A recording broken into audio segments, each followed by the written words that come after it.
Time for us to get out of here. Neil's coming up next. We'll see you Monday morning. Have a great weekend, and thanks for listening. Okay, we can't play any open because, or any ID. WQAM Miami, Fort Lauderdale. Is it back? No, man. That's. Oh, you're just doing a little music? You know it. Because our audio vault is down. Remember when we tried to talk them out of buying the audio vault way back in the beginning, about 100 years ago? Or at least warning them that it was prone to crash and that it crashes all the time and it's a piece of crap. What do you guys know? What do you guys know about Actually, they had two in each studio, so that when one crashed, then it will. That right. They had one for a backup.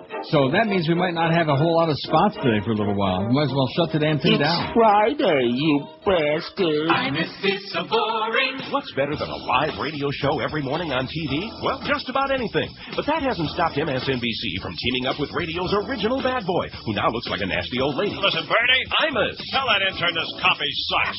Yes, every morning, see Imus listen to a tape of other people's comedy bits, live on the air. I need a hammer to bite into this muffin. Somebody give me a fresh one, please. Thank you. See his wild behind-the-scenes antics. Hey, listen to me, Stupid. I am the I-Man. You are the walrus. Cuckoo-ca-choo. Now get me some fresh coffee or you're fired. Imus. He's irreverent. So, what's the deal with the Pope? He's topical. So, what's the deal with this Watergate thing? He's incoherent. I'll tell you what, is it government prison? What the hell is it? I don't know. He's Imus and he's boring. And he's only on MSNBC, a cable channel nobody watches, and a bunch of AM radio stations nobody listens to. And when somebody gets some fresh jingle, it's Imus. He is a hoot, ain't he? He's a real old coot and a hoot. QAM Sports Time is 10:01. Don't forget, tomorrow night, tune your clock back. Oh, wait a minute. We didn't do that right. We didn't do what right? It's time for a QAM Sports Time check. Oh, yeah. Sports Time is 10:01. Fall back and spring ahead. I mean, if you can't remember that, then you're dumber than I am. That's the only way I do remember it, that old stupid saying. Spring ahead, fall back. Set it ahead an hour in the spring and then set it back an hour in the fall. Tomorrow night's the night. When you go to bed tomorrow night, or you can wake up at 2 in the morning and turn it back, to be honest. Speaking of stupid, when are we going to stop this stupid practice once and for all? Exactly. Can't we just stay on daylight time all year round? Whatever. Come on, let's cut the crap. Pick a time and let's make that the time. Yeah, pick your nose. Pick your butt. Tomorrow night at 2 in the morning, we turn the clock back an hour. You get an extra hour sleep. Right. Which is really good, because I'm going to keep that in mind, because that means that for Sunday I can send Josh an extra 50 stories. Of course, I'll have an extra away now. Huh?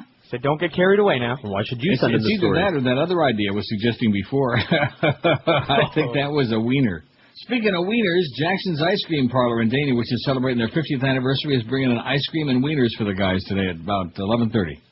That'll be 11:30 sports time. Here's our poll result from yesterday. 1,616 votes. 1616, old bean, said the old queen. Halloween is fun, 683. That's right, it's a little bit of fun for overgrown children and children. Only for little kids, 451. Annoying, 159. Stupid, 117. A waste of time, 71. I hate this poll, 55. Witchcraft, 49, and dangerous, 31. You see, the Getchkis would be the ones that would vote witchcraft, because I remember we did this once before years ago, this same poll, and a lot more people said witchcraft, because I hadn't chased away the religionists back then, as well as we've done now. In fact, today's poll will bear that out for you. Take a look at it. And thanks, Sean, for this poll. Sean, by the way, is gaping at it. Most of the world's problems are caused by, there are 934 votes already. Holy Jesus, rat man. Religious intolerance, that's what I voted, and so did most of you, 386. Greed, 279. Ignorance, 140. See, the ignorance and the religious intolerance go hand in hand, because you got to be pretty stupid to believe the Getchke stories. Oh, brother. Wow, how dumb have you got to be? Unless, of course, you're brainwashed. I mean, really heavy duty when you're a child. Usually works like a charm.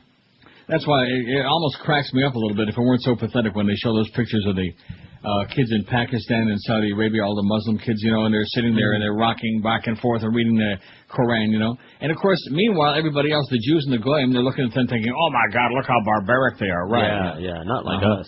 Corruption, 68. Overpopulation, 47. I hate this poll. Only 13, 1.3%. How do you like that? You hit the jackpot, Sean. Nice going. Just keep gaping at it.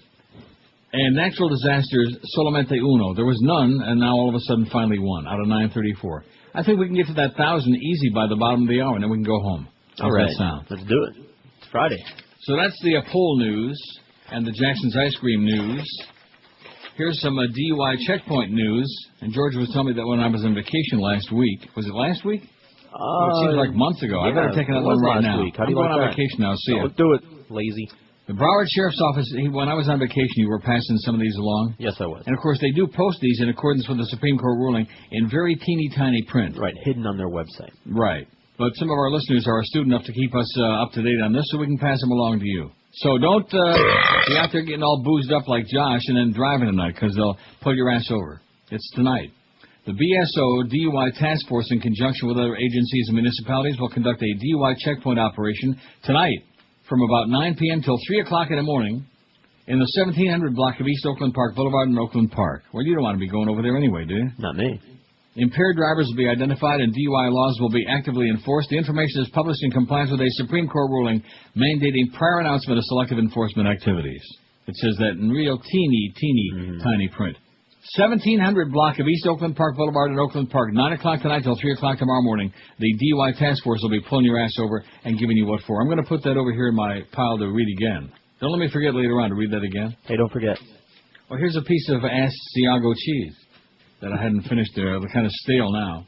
You ever have Asiago cheese? Probably. Good stuff. I'm sure. And then there's this that somebody sent in. I don't know what to make of this, about the website offers to fix elections for a price. That's just crap here.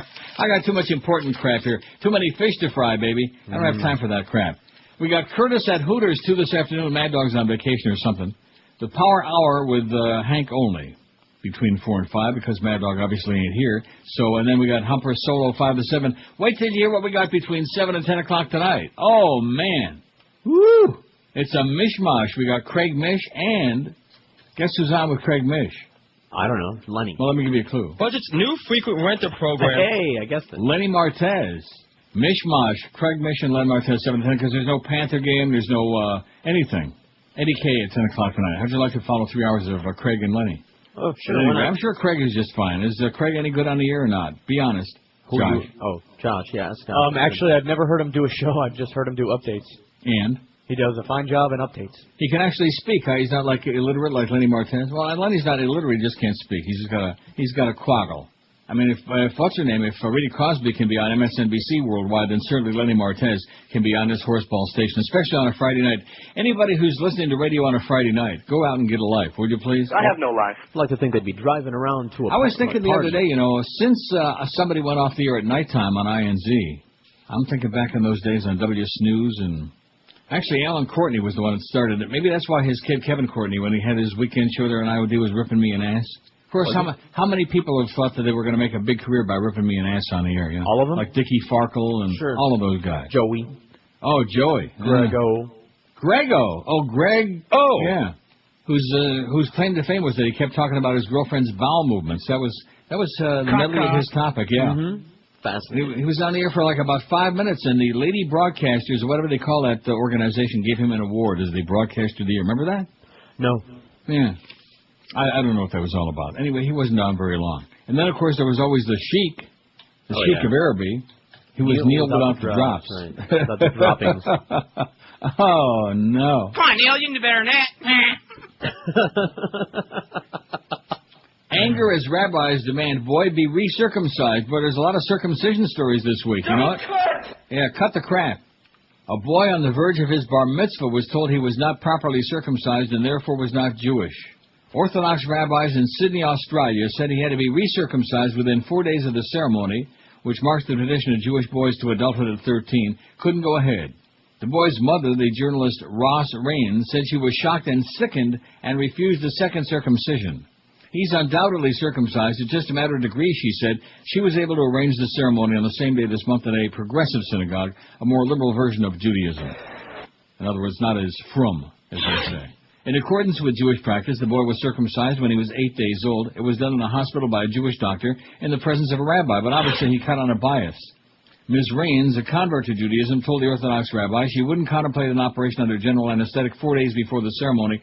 I said, that's not an option. They then tried to persuade my son, but even if he said he wanted to, which he didn't, I wouldn't allow it. Imagine if he got an infection. It's not a good thing to say, but those people have gone mad on their power. She said it was so hurtful to be told her son wasn't Jewish. If he'd been in Nazi Germany, he certainly would have been consigned to the ovens. The Australian Jewish News quotes one of the rabbis, Moshe Gutnick, as saying, I wonder if he's kin to Meshi Pupik. as saying the progressive synagogue was fooling the child into believing he was Jewish. What I would like to know is how do they know the nature of his circumcision? You know what I'm saying? I imagine they checked. Get out of here. They checked? Rabbi Gutnick said they noticed the incomplete circumcision as they prepared to take a drop of blood from the boy's penis to symbolize his Orthodox conversion. I never heard of that before. Maybe that's what Mark Foley was trying to do. They called a moil, a ritual circumciser, who confirmed it needed to be done again. They prepared to take a drop of blood from the boy's penis to symbolize his Orthodox conversion. Boy, I sure never heard that one. Although that would be a good line to use, I guess, for some people. A Melbourne moil, Dr. Herschel Goldman, said yesterday a proper circumcision required the whole head of the penis to be revealed when erect. Do we test that? No, but often you can see, he said. He said the boy was a convert, which required him to be circumcised, accept the commandments, and take a ritual bath. If he was already circumcised, a ritual drop of blood would be taken instead, as happened here. It's a tragic event. It's certainly sad for the boy and his mama, too. Your mama. Oh, brother. Take a drop of blood from the boy's penis. Oh, man. What are we talking about? 972 votes on our poll, by the way, for the poll watchers out there. Barry Jackass discovered the summer ratings came out. When did they come out? A week ago today? Yes, exactly. That old buffo toad, Jim Sarney, he hasn't discovered it yet. And, of course, Barry Jackass, who's on the payroll probably guys across the street, he doesn't recognize the fact that this show exists. Well, there are no midday numbers there. Maybe it doesn't exist. Huh? Maybe it doesn't exist. 790 The Ticket tightened the gap against WQM in the latest ratings book. QM made lineup changes August 28th. Ratings are not broken down before and after. I got news for you. After, they are broken down all right. Talk about... But they just went on the air, those guys, and you don't want to give them a chance, for Christ's sakes. The Ticket, which has a business relationship with the Herald, Barry puts in there dutifully, led in only one time slot, 7 to 10 a.m., with a 2.6 share among men ages 25 to 54, compared with WQM's 2.3. WQM had narrow leads from 2 to 4 p.m. and 4 to 7 p.m. 10 to 2 doesn't exist. Doesn't exist. We had a 7.3, they had a 1.1. So if you want to compare numbers, I mean, they are on the air midday last time I checked, Barry, you jackass, you nerd, you couch potato, you piece of crap, you fairy. Overall, WQM ranked 13th in the market in that key demographic group with a 3.2, down from 10th and a 3.5 in the spring book. The Ticket was 20th with a 1.8, up from 25th and a 1.3. In other words, if you put the two together, you got, a number. Hey, we can take a break, by the way. We do? We have the ability. We have the ability to take a break. Wouldn't you know that? That's good news. Wouldn't you understand that when it comes to getting the spots on the air, that's the one thing that they're going to really hop to on? Hop sing and hop to? And hop on? Yeah, hop on this. 980 votes on the poll. Once we get to 1,000, man, we're shutting this baby down and playing music. The biggest names, the best talent. This is Neil Rogers. Come on, don't be Sports Radio party 560 QAM. It's Fatwa Friday, you bastards. Come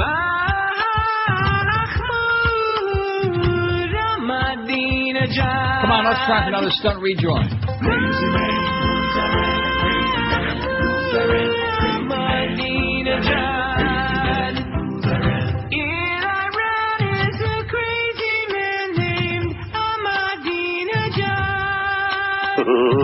He wants nukes 'cause he is a kook. That's Ahmadinejad.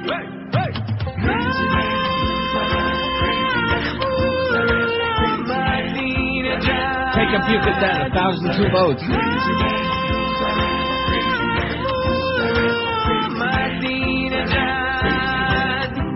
His eyes are scary. His face is hairy. That Ahmadinejad. Don't take no chances. Looks like Charles Manson. He's Ahmadinejad.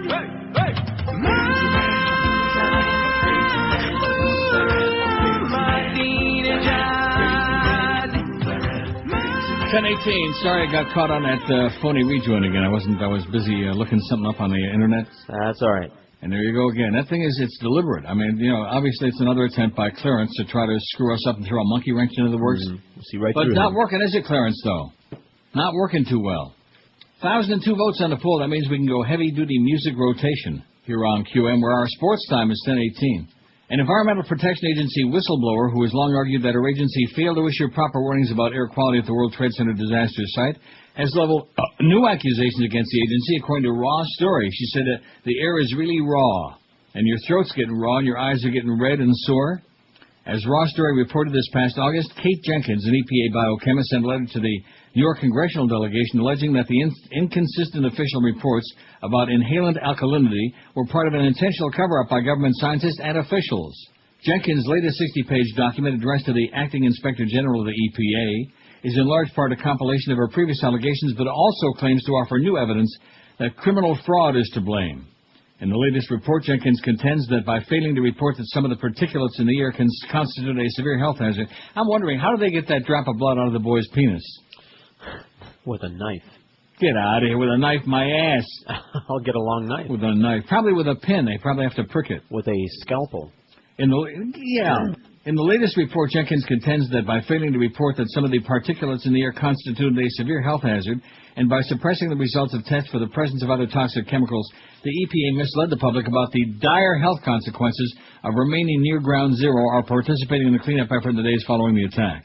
Tens of thousands of cases of lung disease have reportedly resulted from exposure to the smoke and pulverized debris that hovered in the vicinity of the disaster site for months after the towers collapsed. Earlier this year, federal judge Deborah Batts ruled that then EPA Director Christine Todd Whitman had misled residents and rescuers when she pronounced that the air quality in Lower Manhattan met public safety standards and necessitated neither a surgical mask nor a respirator. And now we got all those people going, I'm dying over here. Just like that. 1,009 votes on the poll. Religious intolerance, that's what creates most of the mayhem and slaughter and problems in the world. Hate generates hate. That's the two things they do best. Generate hate and make a lot of tax-exempt dollars. That's what they do best. Not that that's all they do. Speaking of circumcision, by the way, didn't I tell you we have a run on that this week on these stories? Yeah, you did. Lawrenceville, Georgia. An immigrant from Africa has gone on trial on charges alleging that he circumcised his 2-year-old daughter with a pair of scissors to avoid bringing shame on his family. I hope they were safety scissors.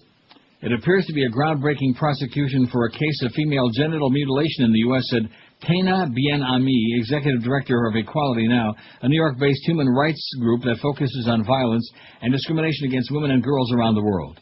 Khalid Adem could face 40 years in prison if convicted in Gwinnett County on the charges of aggravated battery and cruelty to children. Prosecutor Marty First acknowledged that Adem, who was born in Ethiopia, is from a culture that practices female circumcision. But circumcision is just a nice way of saying mutilation, First told the jury in his opening statement Tuesday. There's no doubt that she was mutilated, and this isn't something to go to a doctor and do because no doctor will do it. He did this to his own baby. The practice of tradition in some African cultures. I wonder if Madonna's going to circumcise that kid that she that she adopted. I don't know. As part of the publicity stunt. Maybe she'll do it herself. With her teeth. The practice, a tradition in some African cultures, is widely condemned by human rights groups and has been outlawed in the U.S. since 1997. Oh, how, man. Yeah, 1997. we're progressive, boy. Yeah. Police have said that Adam used scissors to circumcise his daughter in their Duluth apartment in 2001. The child's mother said she didn't discover it until more than a year later. He did not do that. He never wanted it to happen, defense attorney W. Mark Hill told the jury. He will tell you that. And that only leaves two people. The people who were primarily taking care of the child, the mother and the grandmother. Maybe the girl did it to herself. Yeah, that's it. First said the girl told Gwinnett County authorities that her father cut her.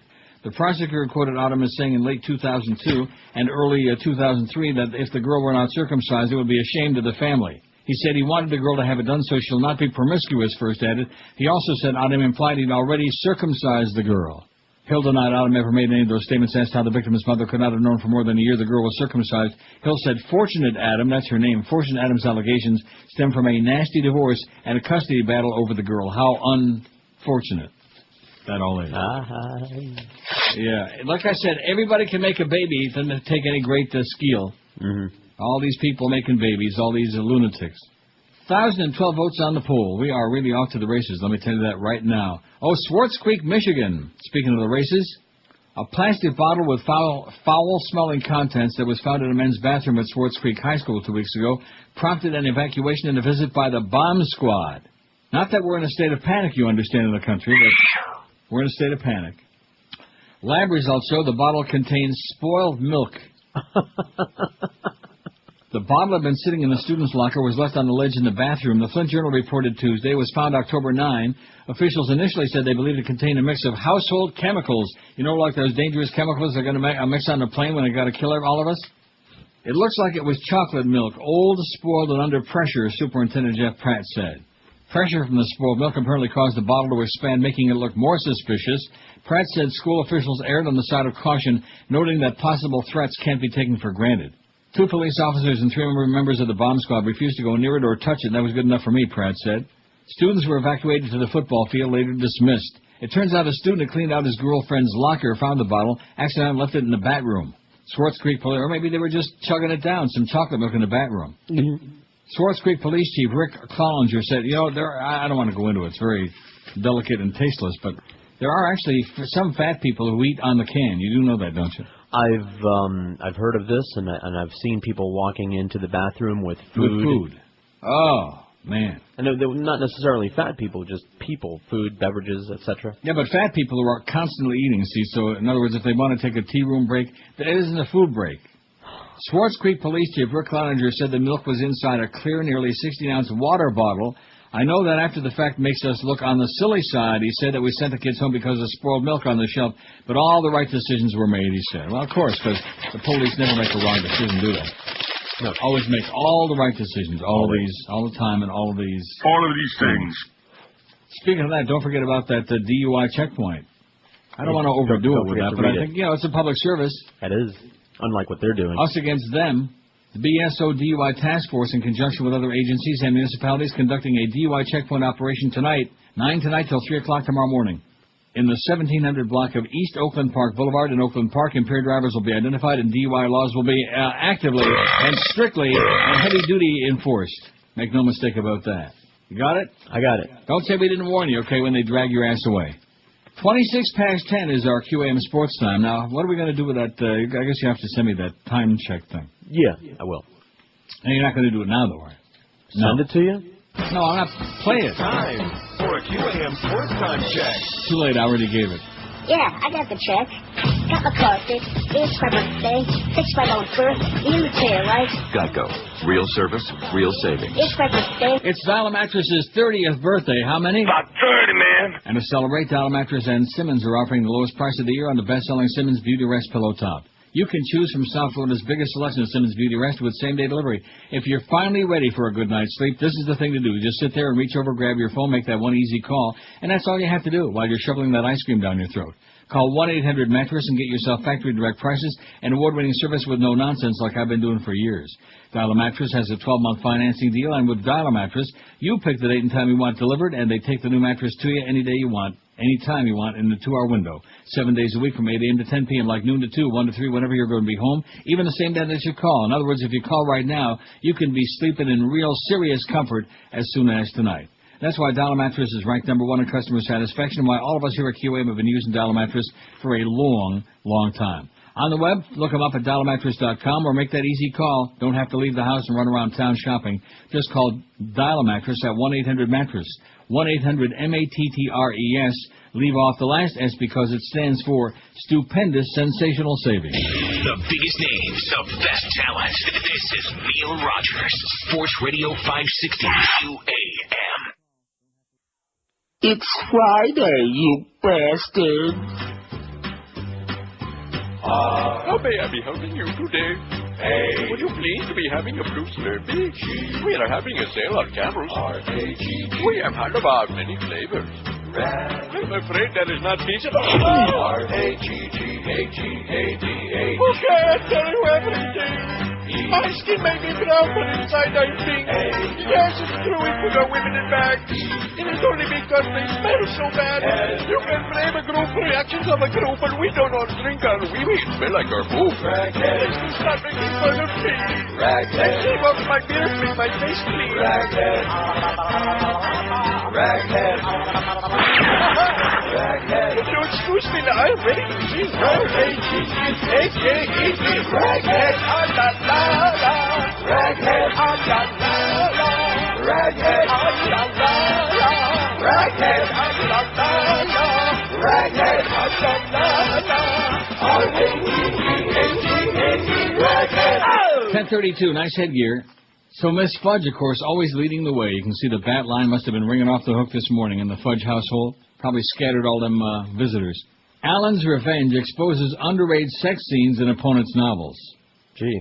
And by the way, when I say probably scattered all of those visitors, We're not talking about women. But at any rate, that's almost like hitting on minors. Allen's Revenge exposes underage sex scenes in opponents' novels. This is the big thing now. This is their comeback for Senator Makakowicz to get him back in a strong foothold there in Virginia. Mm-hmm. And did you know that Harold Ford Jr. in Tennessee, that he's really black? He looks pretty light, but if you look real close, you'll see he's light black. Mocha, very light. Not that the Republicans would run racist ads, you understand, or that... See, this is the thing with all of them, man. They all suck. Mm-hmm.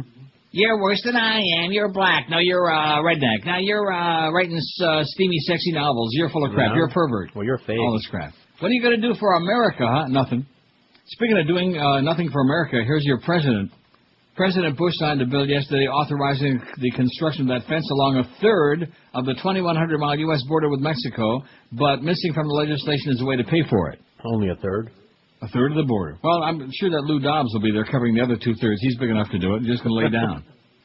Unfortunately, the U.S. has not been in complete control of its borders for decades, and therefore illegal immigration has been on the rise, Bush said before signing the measure in the White House's Roosevelt Room. Ours is a nation of immigrants. We're also a nation of law, he said. The Secure Fence Act of 2006 is one of the first steps of a tougher illegal immigration policy touted by Republicans. Its signing comes 12 days before these potentially pivotal midterm elections, now just 11 days away. Count them. It also comes the day after a CNN poll indicates Americans prefer the idea of more Border Patrol agents to a 700-mile fence. So more Americans want the Border Patrol agents, and, of course, that's why Bush is going to do the fence. Okay. And, of course, it covers almost a third of that border. Yeah, gee, that'll stop them. Oh. Though Congress overwhelmingly approved the bill last month, and, of course, it'll be a really good project for Halliburton or Bechtel and one of those companies, wouldn't you think? I would. Really good moneymaker for them, putting up that big old fence. Though Congress overwhelmingly approved the bill last month, GOP leaders waited till Tuesday to take it to Bush's desk because they wanted a public signing closer to the election day. Oh, not that they would politicize that issue, you understand, or any other issue. Of course not. Bush boasted yesterday of other strides in immigration policy, including increasing border security funding from $4.6 billion in 2001 to $10.4 billion this year, and upping the number of Border Patrol agents from 9,000 to 12,000. By the end of his presidency, Bush said there will be 18,000 Border Patrol agents. Also, thousands of beds will be added at detention facilities for illegal immigrants so Border Patrol agents can catch and release at our southern border, Bush said. So they can end catch and release. Did you get that? They can end it. I got it. They're going to get in the end. Since Bush took the oral office, the U.S. has caught and deported more than 6 million people entering the country illegally. Oh, Lou Dobbs, I bet you, is patting himself on the back. Ain't enough. The Secure Fence Act builds on this progress, the president said, explaining that in addition to the fence, the bill provides for the use of advanced technology such as cameras, satellites, unmanned aerial vehicles, and, of course, probably a bunch of shotguns, too, get thrown in there as well, wouldn't you think? How about some landmines? Oh, there's a couple over there. How about some cluster bombs? How's that sound? All right. 1,057 votes on the poll today. Our goal is 1,050. Most of the world's problems are caused by religious intolerance, 441. Amen. I say amen to that. Greed, 317. Oh, there's Arnold on MSNBC. Picture of Arnold. You know why they like him so much? Because he's Arnold. Yeah. And have you ever noticed that he was talking yesterday about he's giving his condolences for the firefighters that died fighting those wildfires out there? And he always is the same. He's always just Arnold. You know, it's like he's on the set of a movie or something. Yeah. May I see your Anita? Just like that, you know? By the way, always has the same kind of illiterate sound. I apologize. Right. By the way, the ice cream is here. Really? The ice cream from Jackson's is there in Dania. Oh! My tongue is going rapidly numb. Let me just quickly finish reading the poll. Oh, look at that poll in California's governor's race. He's 18 points ahead of Phil Angelides because he's Arnold. Not because he was a good governor, or because he's intelligent or is articulate. Interest, and he started really adopting some pretty middle-of-the-road... Oh, boy. That's him. Most of the world's problems are caused by Arnold, I think, or people who vote for him. Religious intolerance, 446. Greed, 317. Ignorance, 159. Speaking of Arnold, ignorance. Corruption, 73. Overpopulation, 51. I hate this poll. Only 16, 1.5%. That's awfully low for our picky crowd out there. And natural disasters, still, soltanto uno. 1. Only 1. Only 1 vote on that thing. 50 banane, though. 50 bananas. The CIA tried to persuade Germany to silence EU protests about the human rights record of one of America's key allies in its clandestine torture flights program, according to The Guardian. You know, that British Guardian and The Independent. How much do they charge for those torture flights? About 30, man. According to a secret intelligence, believe me, I've been on some flights that were torture, I guarantee you that. According to a secret intelligence report, the CIA offered to let Germany have access to one of its citizens, an al-Qaeda suspect being held in a Moroccan cell. Oh, let's go to Morocco, what do you say? No. Just joking. But the U.S. secret agents demanded that in return, Berlin should cooperate and avert pressure from EU over human rights abuses in that North African country. The report describes Morocco as a valuable partner in the fight against terrorism. The classified documents prepared for the German parliament last February make clear that Berlin did eventually get to see the detained suspect who was arrested in Morocco in 2002 as an alleged organizer of the September 11 strikes. He was flown from Morocco to Syria on another rendition flight. Syria offered access to the prisoner on the condition that charges were dropped against Syrian intelligence agents in Germany accused of threatening Syrian dissidents. Germany dropped the charges but denied any link. It was just a coincidence.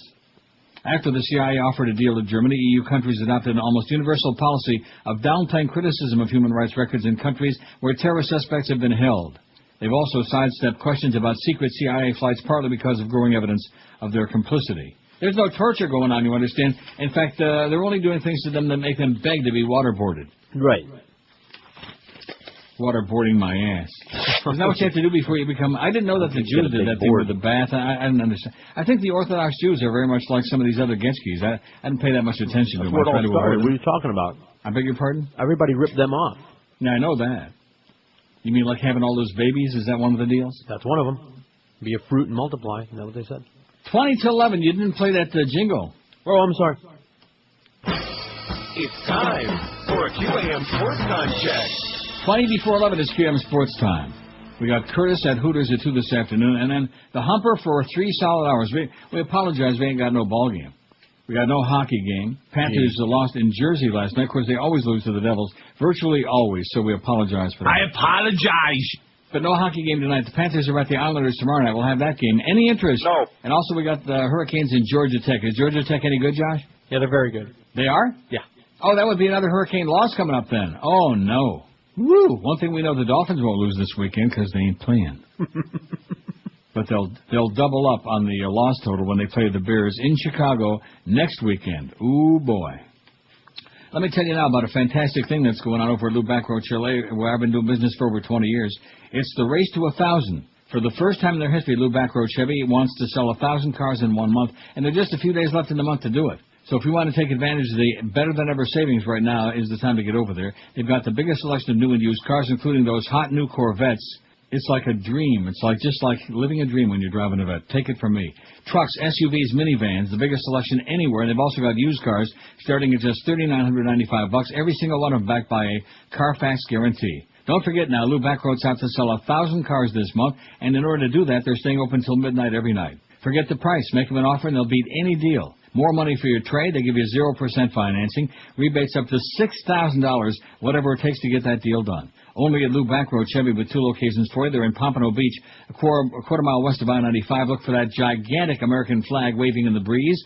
Or in Coconut Creek on 441 just south of the Sawgrass Expressway. Don't forget, they're staying open till midnight every night, so go to Lou Backroad Chevy right now for the best deal on a Chevy you've ever had in your life. Or check them on the web at Lou Backroad, BACHRODT, LouBackroad.com. The biggest names, the best talent. This is Neil Rogers, Sports Radio 560 QAM.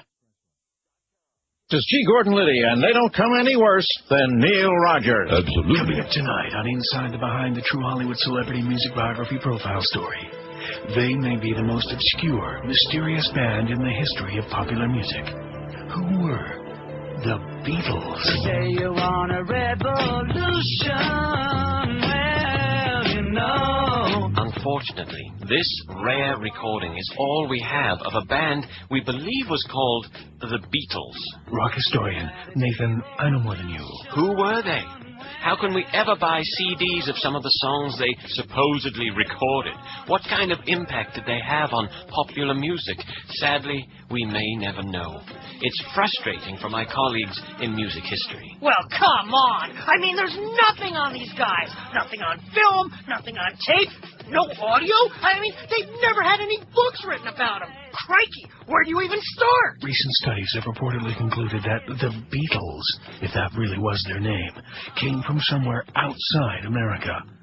But where? Possibly Norway or the Balkans.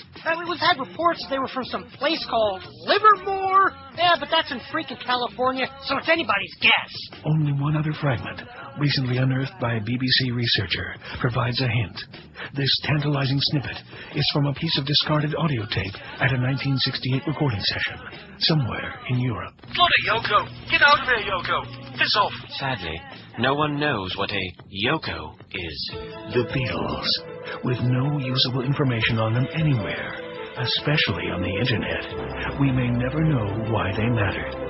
As opposed to the Rolling Stones, who no longer matter but who insist on touring anyway. It's a big, juicy, sopping wet look at show business. Tonight, on Inside the Behind. 10:47, how's the ice cream coming? Oh, it's great. I'm on round 2. And what did they bring? Everything. Tubs and tubs of every flavor imaginable. Really? So I just grabbed me a tub of Rocky Road and I'm nursing it. Yeah, that's what I'm doing, no. man. I hit the Rocky I gotta Road leave myself. now. Don't do it. I gotta go to the supermarket right now. Give me a half a gallon. Don't do it. I gotta get a big jug. Let's see, what's this thing? What is this crap that's being faxed to me right now? Are you doing this? I'm faxing you crap right now. Join the street team this Sunday from noon to 2 at Lou Backroad Chevrolet, located at 1801 West Atlantic Boulevard in Pompano Beach. Stop by to spin the wheel for prizes and say hi to Josh. Oh, well, I'm delighted to promote that, because it's for Lou Backroad, number 1, and number 2, Josh is going to go make a few extra bucks, I hope. That's right. They got him on the street. Maybe I'll test drive a vet or something. Are you part of the street team? Yeah, I guess so. I think he is the street team. Oh, now what is this thing? Dirt on Charlie Crist. Gay. It says Charlie Crist and his Sweet 16 friend, WMR's colleague, intrepid Florida investigative journalist. I'm not going to read this. Okay. I didn't. Oh, I see. WMR is the website. There's a period there. WMR's colleague, intrepid Florida investigative journalist John Kaler of InsiderMagazine.com has uncovered evidence that GOP gubernatorial candidate Charlie Crist maintained a gay relationship with a 16-year-old male 10 years ago. Oh, no. Crist, born July 24, 1956, is 50 years old. His one-time partner, born in 1979, is now 26. Crist, who as Florida Attorney General was able to hide his personal details under Patriot Act-inspired shield laws designed to protect law enforcement officers, allegedly lived with his young partner Kondo at One Beach Drive in St. Petersburg. Oh, no. Don't tell me that Charlie likes him young, too. You fairy. After Crist allegedly ended the relationship with the younger man after he decided to seek higher orifice, Crist decided to claim as his legal residence the one-time shared address with his partner on his federal income tax return. However, when he lived with his partner, Crist, in order to avoid detection, claimed the address of his parents in St. Petersburg as his legal residence. WMR has also... Oh, this is Wayne Madsen report. Well, that's okay. We've been reading stuff from them. Right? I have. Right. WMR is you're busy eating ice cream. You don't have to pay any attention to what I'm talking about. If I had all that good stuff, too. Plus, don't let me forget I got to do this promo for the 50th anniversary of Jackson's. All right, don't forget. WMR has also learned that a number of gay Republican kingpins in Florida's media have, on behalf of the Crist campaign, interceded with editors and publishers to prevent any news coverage or investigation of Crist's alternative lifestyle. In fact, many of Florida's leading newspapers have endorsed Crist. Well, I mean, the fact that he's gay, that shouldn't disqualify him, but the fact that he may or may not have been living with a 16-year-old boy, that might be something that voters might be interested in on election day. Or if he's a hypocrite. Yeah, hypocrite, to say the very least. That's the thing that pisses people off, is all these anti-gay crusaders always railing about the evils and against gay marriage and against gay... And come to find out that they're diddling little boys, alleged. Oh, how do you like that? Well, haven't I told you for years that Mark Foley was gay and Charlie Crist was gay? I know that because I know people who know them, man. I know my queens. No argument. 713 people are friends on our MySpace.com page. Is that pretty good? I have no idea what constitutes good. Well, that's good for you on MySpace. Most people, individuals, don't have that many. Well, what do you mean that's good for you? Do you notice the way he said that? Well, you're an older guy, you know. It's not... MySpace is out of the it's demographic. Punks. Right. Or demo, so I say that's pretty damn good. I'd say it was pretty good for me. Boy, I sure like the way he said that, man. Me too. I heard it. I heard it. Let me see, what year is it going to be when that checkbook comes loose again for you? Oh, brother. I think he just dug himself a hole halfway to China. So like I said, join the street team this Sunday. Josh was supposed to be there, but he'll be busy in Beijing by Sunday. What a goofball. No, you're right. That is pretty good for a show like this is what you're trying to say. For a fuddy-duddy old show that's geared to old people. Usually only like really popular rock bands and whatnot have that many friends. Get out of here. Rock bands, they got 700. They got thousands, man. They got zillions. What we're saying. They got friends up the... Jackson's annual anniversary celebration, which will be held on Saturday, November 18th, 7 to 10 p.m., is their major fundraising event for Joe DiMaggio's Children's Hospital. Last year, they raised over $10,000. The recently completed pediatric emergency care facility includes a treatment room sponsored by Jackson's. But I sure hope they're not, loading up the kids with a lot of ice cream. Just kidding. Just relax. This year's anniversary celebration features a musical and video retrospective look at Jackson's through the decades. 50 years in town. Holy moly, that's even longer than yours truly, by a long shot.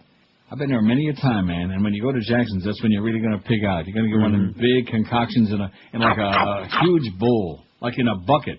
So if you're dieting, just say, to hell with it, and go get a bucket.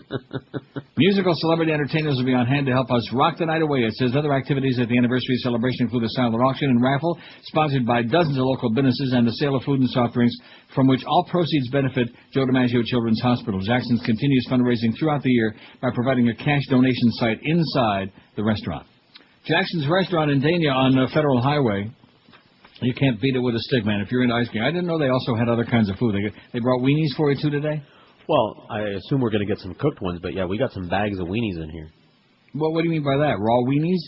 I assume they're like long as your arm. Well, what I would do is I would take like a pin and stick it in there and see if get a drop of blood out of it.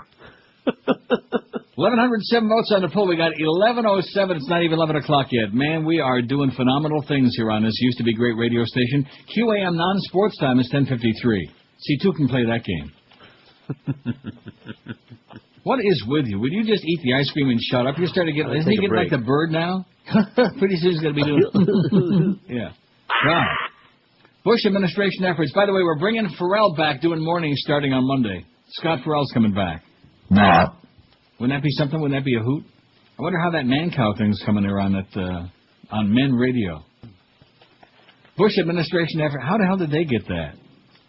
I just in the shower this morning, I was shaking my head. I was mainly to get the body wash out of the shampoo off my head. Bush administration efforts to infiltrate, misdirect, regulate, and pollute the Internet with neocon propaganda, as well as their openly stated agenda to target American bloggers as terrorists, is now being aped by the British government across the pond, as well as other major European countries. And by the way, speaking of closet queen, Miss Fudge, who the hell are you kidding, huh? Who are you kidding? Are you kidding anybody anymore? No. You're like the Tom Cruise of the Internet. Miss Fudge. God. Just a total sellout. Just sold his soul to the company store, like Tennessee Ernie Ford said. And I know you don't have that either. You load 16 tons. Home Secretary John Reed, you better have some more ice cream. It sounds like you need something smooth going down there. Home Secretary John Reed met with ministers from the 6 largest European Union countries and, according to a BBC report, agreed to work together to make the Internet a more hostile place for terrorists. How will they accomplish this? By initiating a crackdown on people who use the Internet to spread what they call propaganda, which means whatever the hell they want it to mean. It says the very website you're reading now would be considered propaganda by these neo-fascists, no matter the fact that the criminal syndicates Bush and Blair front for are the most deceitful progenitors of lurid propaganda since the Third Reich. The Purge also claims to use the Internet, other media, to target young audiences with state-approved indoctrination PR spin on how the war on terror is really not about imperial hegemony and crushing liberties at home. Reed himself is no stranger to the strong-arm tactics of despots, a former hardcore Stalinist, member of the Scottish Communist Party, and an alcoholic bully with a penchant for thumping people in the face. He could also become the next Prime Minister, it says here. Those Brits, man, they give me the schmitz. The British government's paranoid fear of anyone spreading propaganda that could compete with its own is perhaps one of the reasons why they outlawed the right to protest under the 2005 Serious and Organized Crimes Act. Now Brits are only allowed to protest against the government with the government's permission. Right. We protest. Well, we can't. Why? Because we said so. The fact that the U.S. government demanded access to the Google search queries of around 150 million Internet-active Americans under the umbrella of NSA eavesdropping program proves that the elite are deliriously nervous about the last remaining outpost of freedom and its potential to influence change. In addition, the European Union has moved to completely regulate Internet freedom. The first step is the introduction of licensing laws, where you would be required to register, pay tax, and only receive permission to operate a website if your material didn't violate the broad-ranging hate speech laws legislated by the EU, in which criticizing the EU itself is deemed hate speech. How do you like that? I don't. That's what they're doing, man. They're going to get to us. We better talk real fast. QAM non-sports time is... The biggest names, the best talent. This is Neil Rogers, Sports Radio 560 QAM. This is the Neil Rogers Show. This is your brain. Any questions? The father of a one-year-old Malawian boy, reportedly adopted by Madonna, says he's happy his son is escaping poverty. Local officials say the pop star plans to adopt a child while she's in the country, visiting a project that she funds for AIDS orphans. Relatives say the star and her husband Guy Ritchie are to adopt David Bander. Maybe there has been confusion with the name Donna. Donna is colloquial for rich woman, and Madonna, the star. I still have things I want to do and things I want to say, and, you know, if people want to hear it, then that's great. Went to Malawi the other night. The material girl, she wants a kid who's from another nation. Her and Guy felt that it was right, since Brad and Angelina went and gave them inspiration. I've always felt that my kids are around the world. They arrived just the other day, shopping for a kid and spending money like on vacation. Guy turned to her as if to say, hey, there's one, he's waiting just for you. It does appear that one of the world's richest superstars has adopted a 13-month-old boy. They make a lot and on a plane they flew. Little baby said, Mama, you know I'm crazy for you. Adopt the boy down in Africa. Went to Malawi because adopting's a fashionable thing. Take a look at this, man. The Broward Palm Beach New Times says Christ denies trysts, and I bet you he's pissed. You see this? No.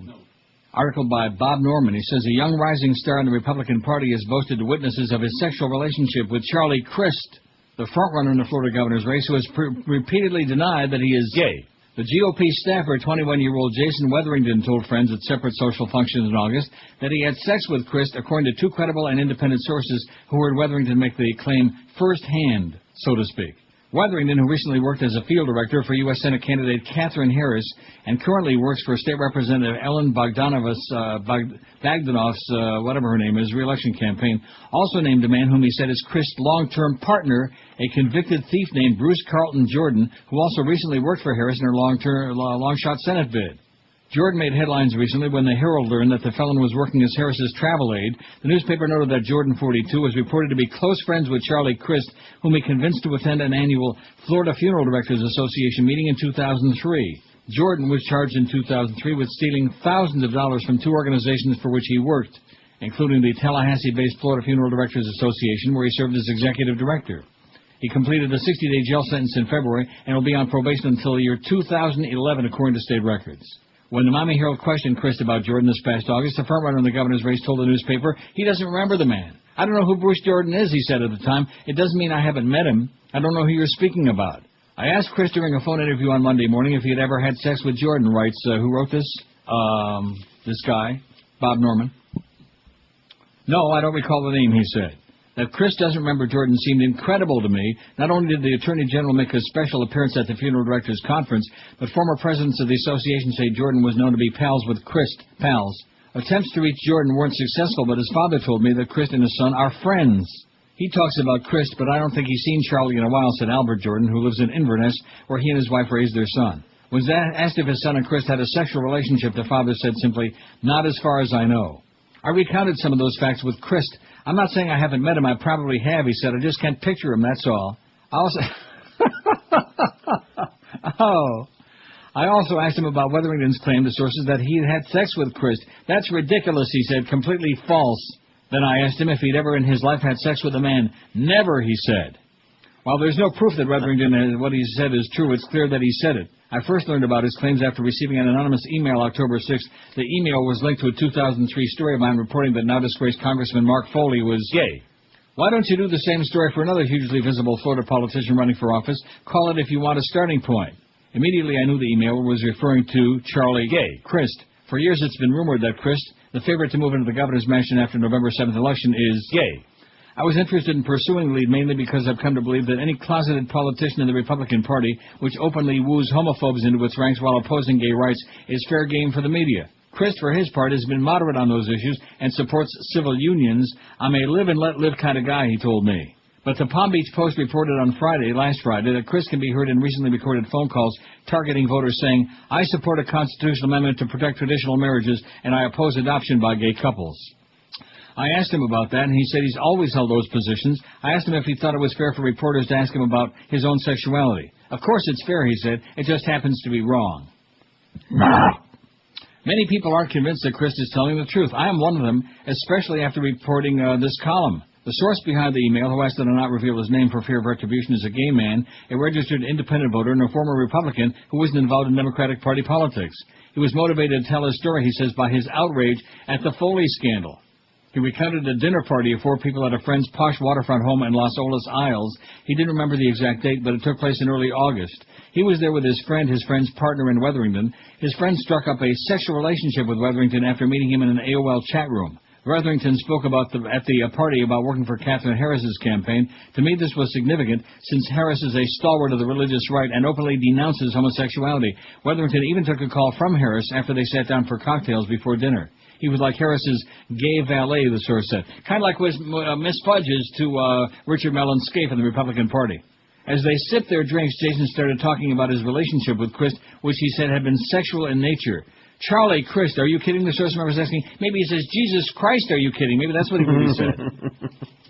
They asked Jason about the size of Christ's anatomy. Jason wouldn't go there, said the source. He says that he remains friendly with Christ. He was expecting an appointment when Christ becomes governor. How do you like that? All these rumors swirling around that Charlie Grist for the Mill Christ is gay. I don't believe it. Not.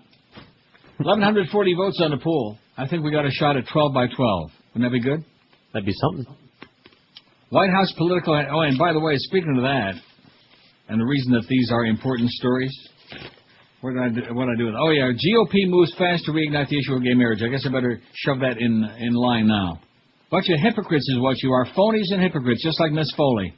The Velvet Mafia, man. It's unbelievable. It's amazing. Although, when you think back to, like, Joe McCarthy and gay Edgar Hoover, maybe it's not so unbelievable after all. And Miss Fudge and Laura Ingraham and Ann Coulter, Man Coulter. Sure. And Condom Lisa. Right. And Ken Melman, the chairman of the National Republican Party, who everybody knows is gay. The divisive debate over gay marriage, which played a prominent role in the 2004 campaigns, but this year largely faded from view, erupted anew yesterday, as President Bush and Republicans across the country tried to use a court ruling in New Jersey to rally dispirited conservatives to the polls. Get them faggots!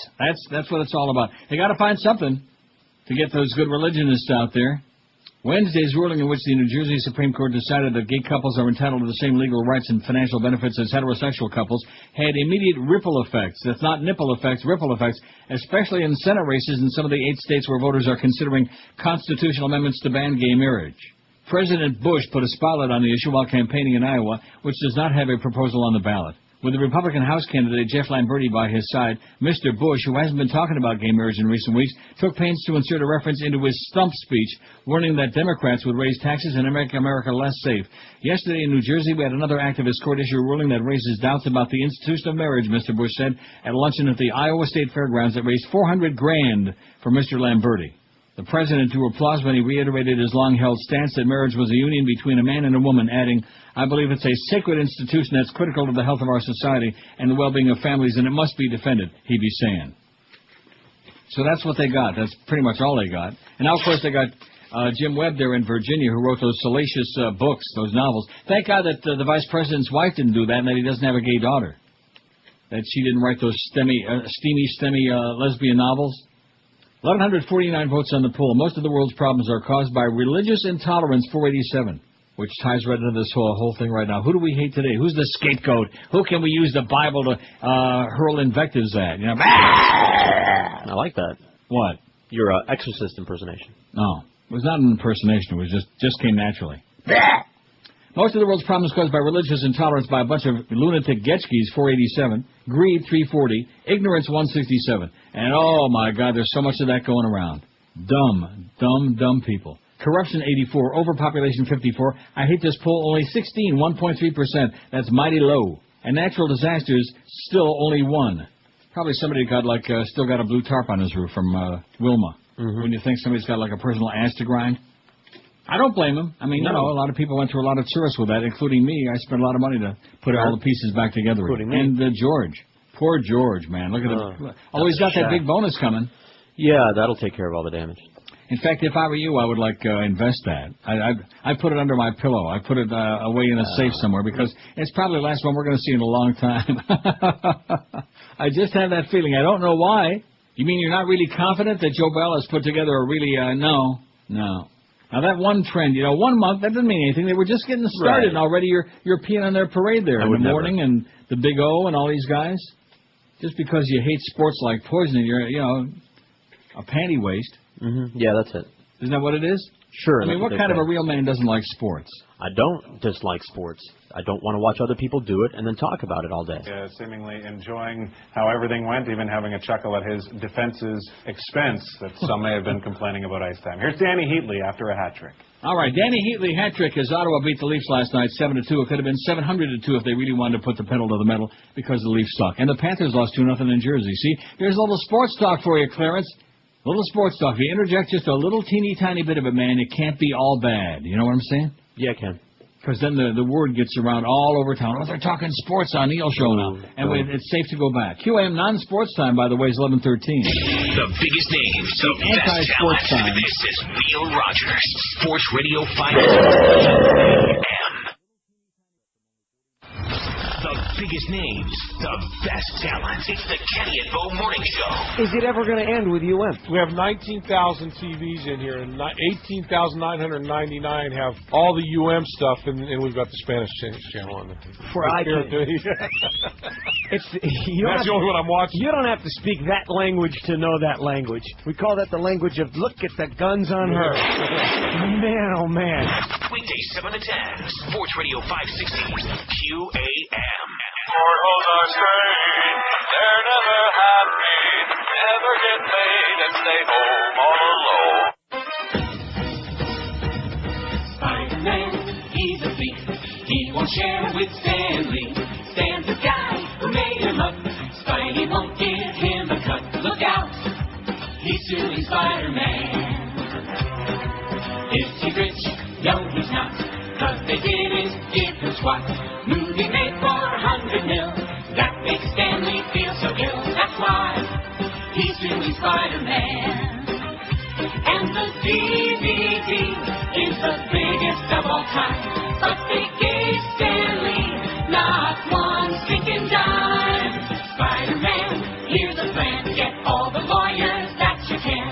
Do your best to delay. Maybe Stan will pass away. Come on.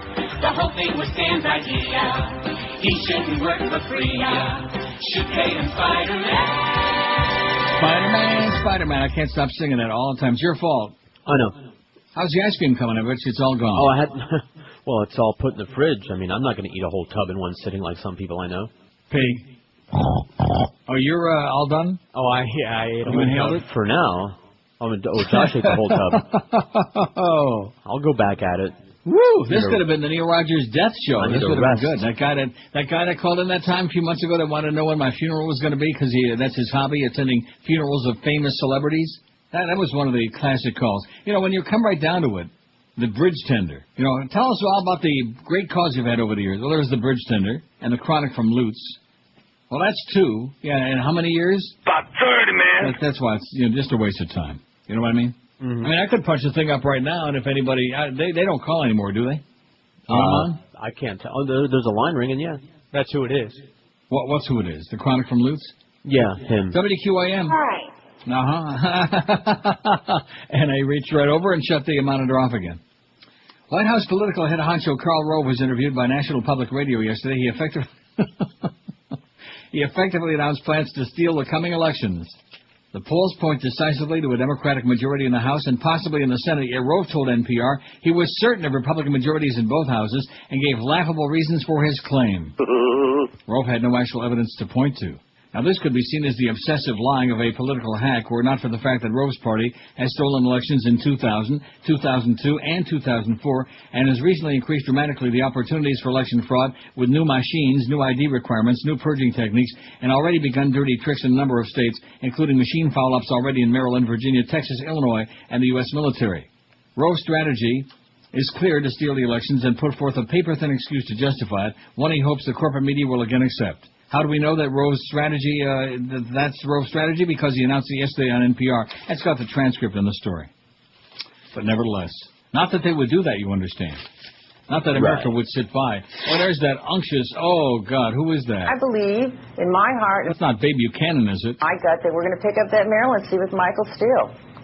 Let me ask you What's that Mary Madeline? about Virginia. That is one of those three person? southern seats which Republicans do have to hold on to, two of the three, in order to hold on to the Senate. And, of course, as you know, there's a big controversy that's erupted. I can't tell them apart You've anymore. advised Senator George They Allen. all look so butch, you know?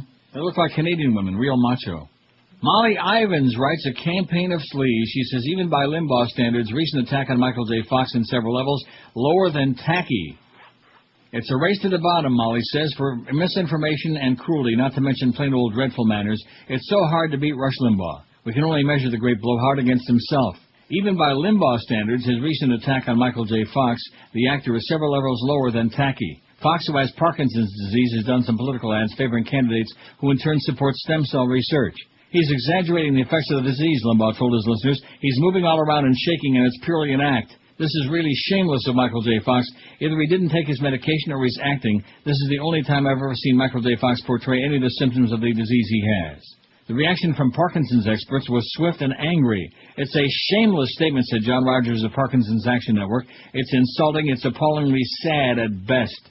So then Limbaugh, big-hearted guy, says while still on the air in the same broadcast, now people are telling me they've seen Michael J. Fox in interviews, and he does appear in the same way in the interviews as he does in his commercial. All right, then I stand corrected. So I'll hugely admit that I was wrong, and will apologize to Michael J. Fox if I'm wrongly characterized his behavior in his commercial as an act.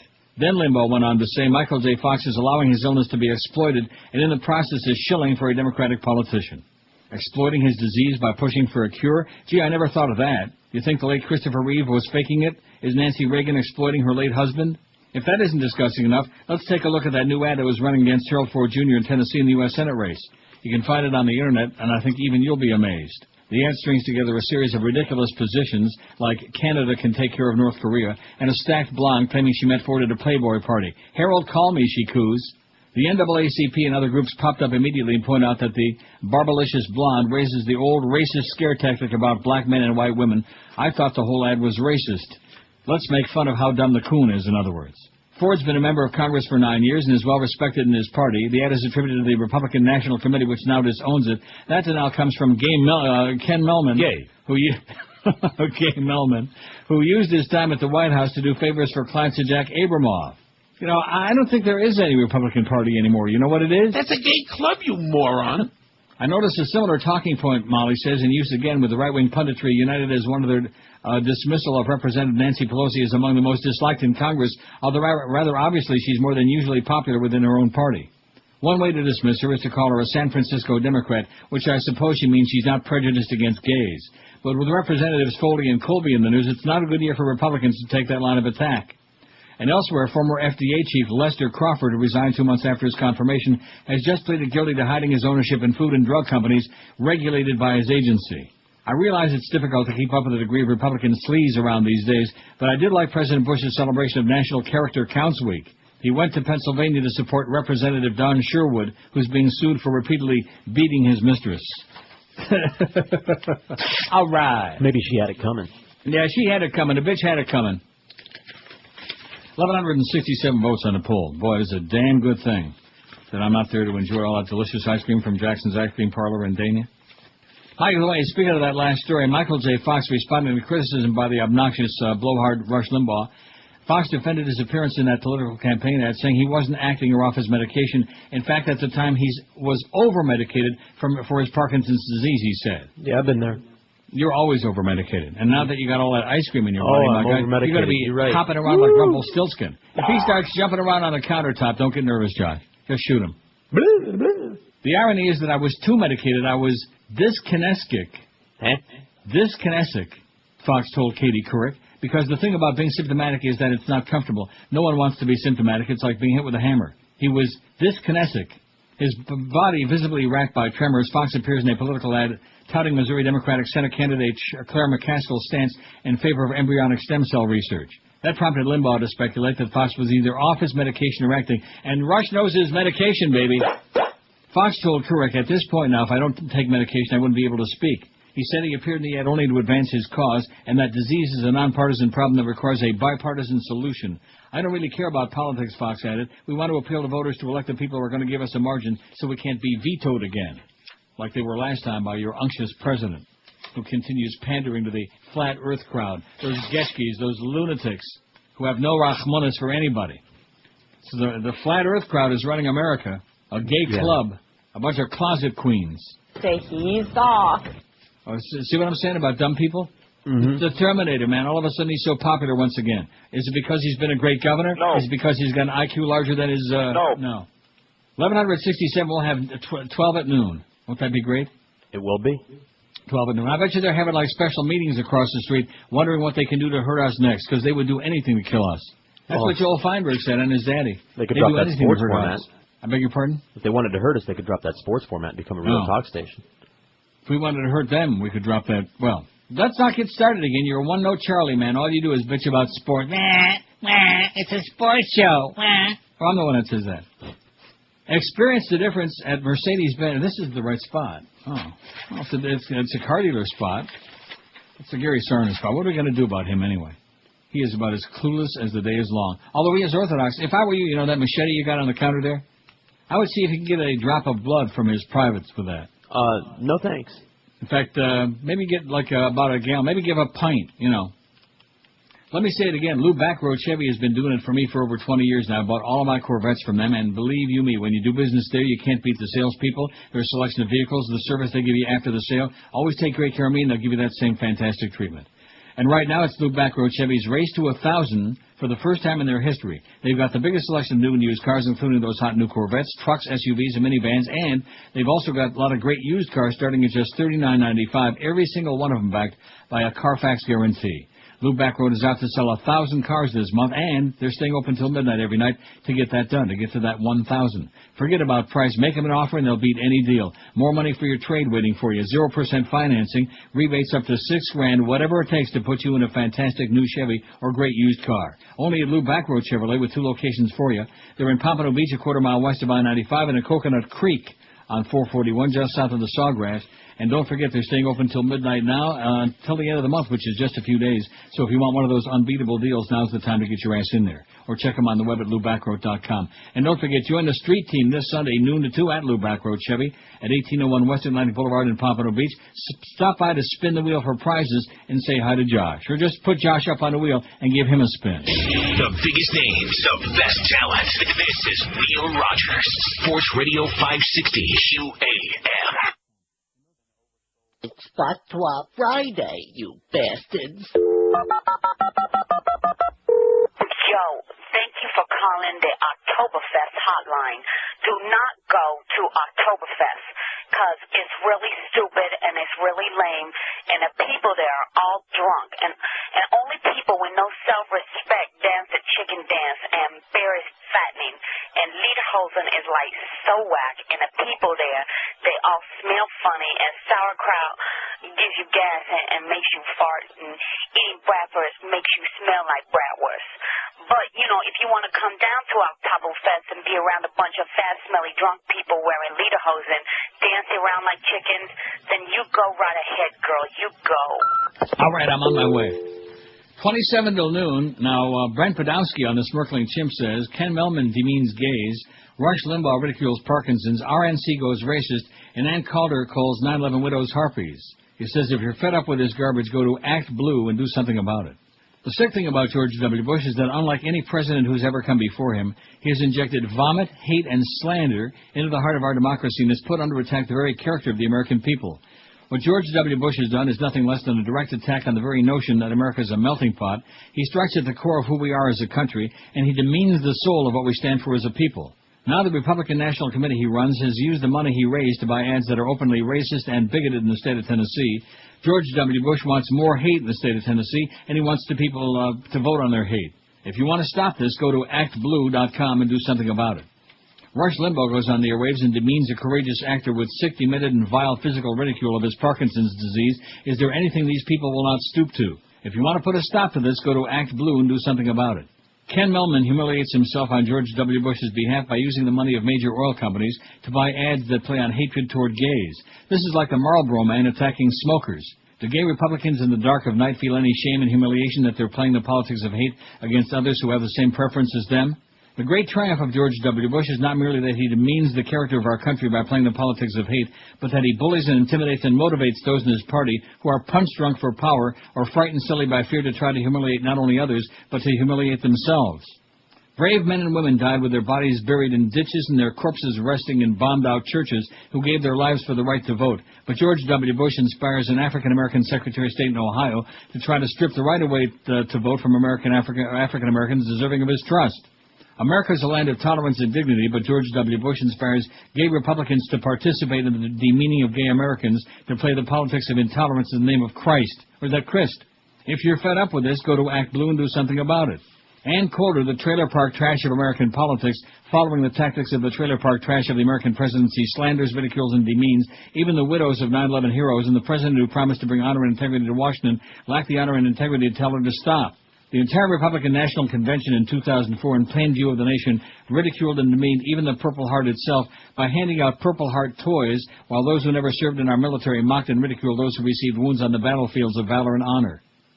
In the state of Washington, Jefferson Madison, a Republican senator, not only uses the word of bigotry, but with a condescending smirk and smile points to an American of a different color and says, "Welcome to the real America," as through the land of red, white, and blue, only as though the land of red, white, and blue only belongs to those who are white, as in Makakowitz.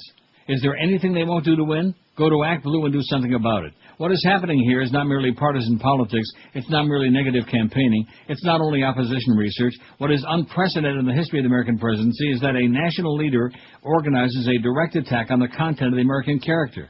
If you want to vote for us because you're anti-black, he says, vote for us because you're anti-gay, he urges. What was that again? Oh, if you won't vote for us because you're anti-black, vote for us because you're anti-gay. America once had a president who led his band of brothers in the Great War after his boat sank in the Pacific and then wrote a book called Profiles in Courage. We now have a president who dresses up in military costume to claim the mission is accomplished, and then when it is not, tries to make Americans feel afraid, timid, and fearful as though we're a nation of cowards and wimps. Who ever heard of a commander-in-chief who tries to make our people feel cowardly? Yet this is a direct attack on the content of the American character. Vote for us, they say, because you don't like blacks or gays. Vote for us, they say, because the 9/11 widows are harpies. If that doesn't work, vote for us, they say, because we want you to be afraid.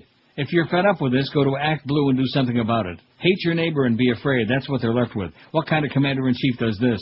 The man is interviewed by Brian Williams and asked what sacrifice he calls on people to make a time of war, and having once said they should go shopping, he now says they pay taxes, which he's dramatically cut for those who have the most. What president in history has ever cut taxes while our troops are in major combat? What commander-in-chief has ever sent our young men and women to war and allowed 70% of the casualties to be preventable because of his own ignorance, neglect, and unconcern?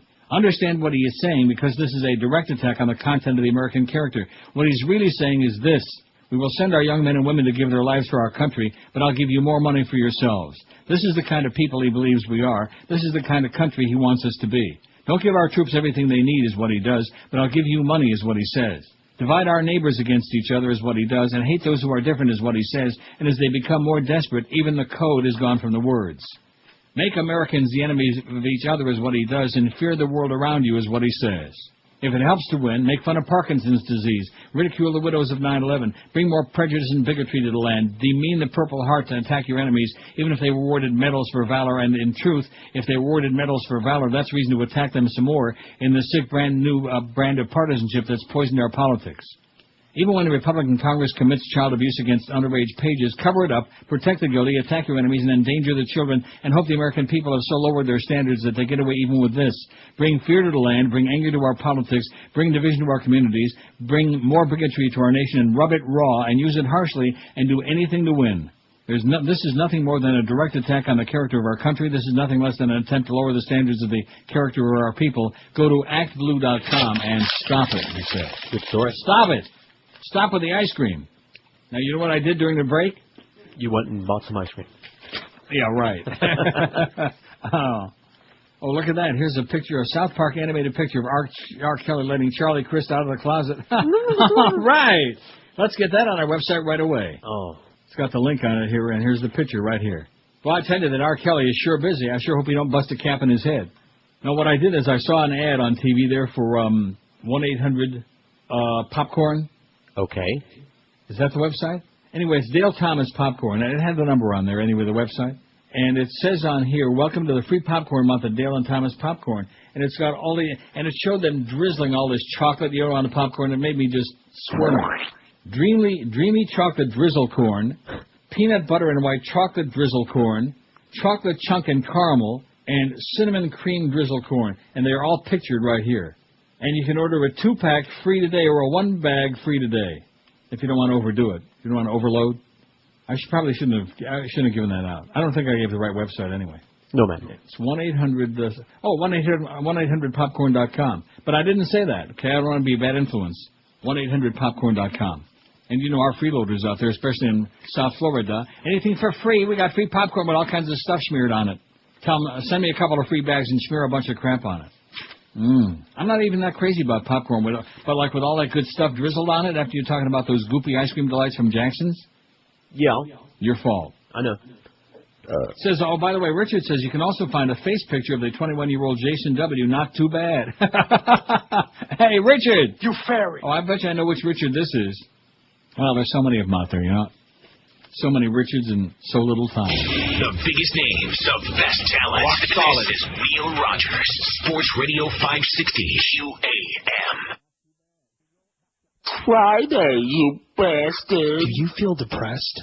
Are you sick of the Miami Dolphins? Do you want something a little exciting for a change? You gotta stop watching the Miami Hurricanes! Yo, it's a football game, a boxing match, and a riot all wrapped up in one! Even our announcers are down with the cause! That's what I'm talking about. You come into our house, you should get your behind kicked. You don't come in the OB playing that stuff. You across the ocean over there. You across the city. You can't come over to our place talking noise like that. You get your butt beat. I was about to go down the elevator and get in that thing. Yo, so if you want real entertainment, check out the Miami Hurricanes. Ain't that right, baby? Uh-huh. Oh, that was the end of that? Apparently. Oh, excuse me. 14 till noon at 560 WQAM. I was so engrossed in all this gross stuff on the internet. Well, that's all it's all about. I mean, nobody's got any issues. You know, the Republicans are screwing everything up, and the Democrats have got no answers or alternatives. So as a result, all they're doing is slinging a bunch of crap at each other. The UK, Al-Qaeda may attack oil interests in the Persian Gulf. Attacks, and it's been known for some time that terrorists throughout the region have targeted oil facilities both in and outside the Persian Gulf area. Well, let us know when they do it. In an interview on Washington Post Radio this morning, Jim Webb, the Democratic candidate for U.S. Senate in Virginia, said excerpts of his novels are a little bit inappropriate to be read on news radio. What about on sports radio? Oh, and then anything goes. Different story, right? Sure. I don't know why you're reading that on WTOP, Webb told host Mark Plotkin. I think it's a little bit inappropriate. Plot was reading an excerpt from Webb's novel Something to Die For, in which Webb describes a female stripper performing sexual acts with a banana. Just one, not cinquanta banana. I don't think that's appropriate for you to read on WTOP, Webb said again as Plotkin finished the excerpt. Washington Post Radio is WTOP's sister station. The campaign of Republican Senator George Allen yesterday released excerpts from some of the war novels Webb wrote between 1978 and 2002. The books include some graphic sexual passages, I almost said packages, as well as frequent uses of a racial slur for blacks and descriptions of Vietnamese women as monkey-faced. Among the excerpts is a scene from the 2002 novel Lost Soldiers, in which a man embraces his 4-year-old son and places the boy's penis in his mouth. Webb said the release of the excerpts was a Karl Rove campaign tactic and a classic example of the way the campaign has worked. It's smear after schmear, he said. They're smearing them. He defended his fiction as illuminative. Are you finding it illuminative? Finding it something. Oh, look at that. I chopped you right off. It's all right. That must have been an act of God. Oh, God! I was so whipped up about that story. It's not a sexual act, Webb told Plotkin regarding the Lost Soldiers excerpt. I actually saw this happen in a slum in Bangkok when I was there as a journalist. The duty of a writer is to illuminate his surroundings, he added. Coincidentally, a Cambodian woman in Las Vegas is facing sexual assault charges for performing a similar act on her young son, according to an October 14 report in the Las Vegas Review-Journal. The article quotes an office manager for the Cambodian Association of America who described the act as a sign of respect or love. Well, I would certainly go along with that. It's an exception, Tharis Ray told the Review Journal of the practice. According to the report, the act is usually performed by a mother or caretaker on a child who is 1 year old or younger. In Webb's novel, the child is 4 years old. Webb criticized the Allen campaign for focusing on excerpts from his novels. The most important issue facing the country, he hasn't got a statement to make on it. Webb said of the war in Iraq. This country's been breaking into pieces economically. They've got no position on that. They're just trying to turn the tables now and find some crap that he wrote. You know what I'm saying? I think they both suck. I think both candidates are pathetic. Okay. Although Makakowicz, he's kind of in a class of his own. I think he's going to win, though. That's the bad news. Well, Makakowicz? Doing things like that only helps him there. What, the smear and schmear? Sure, and calling people macaca. In Virginia? Sure.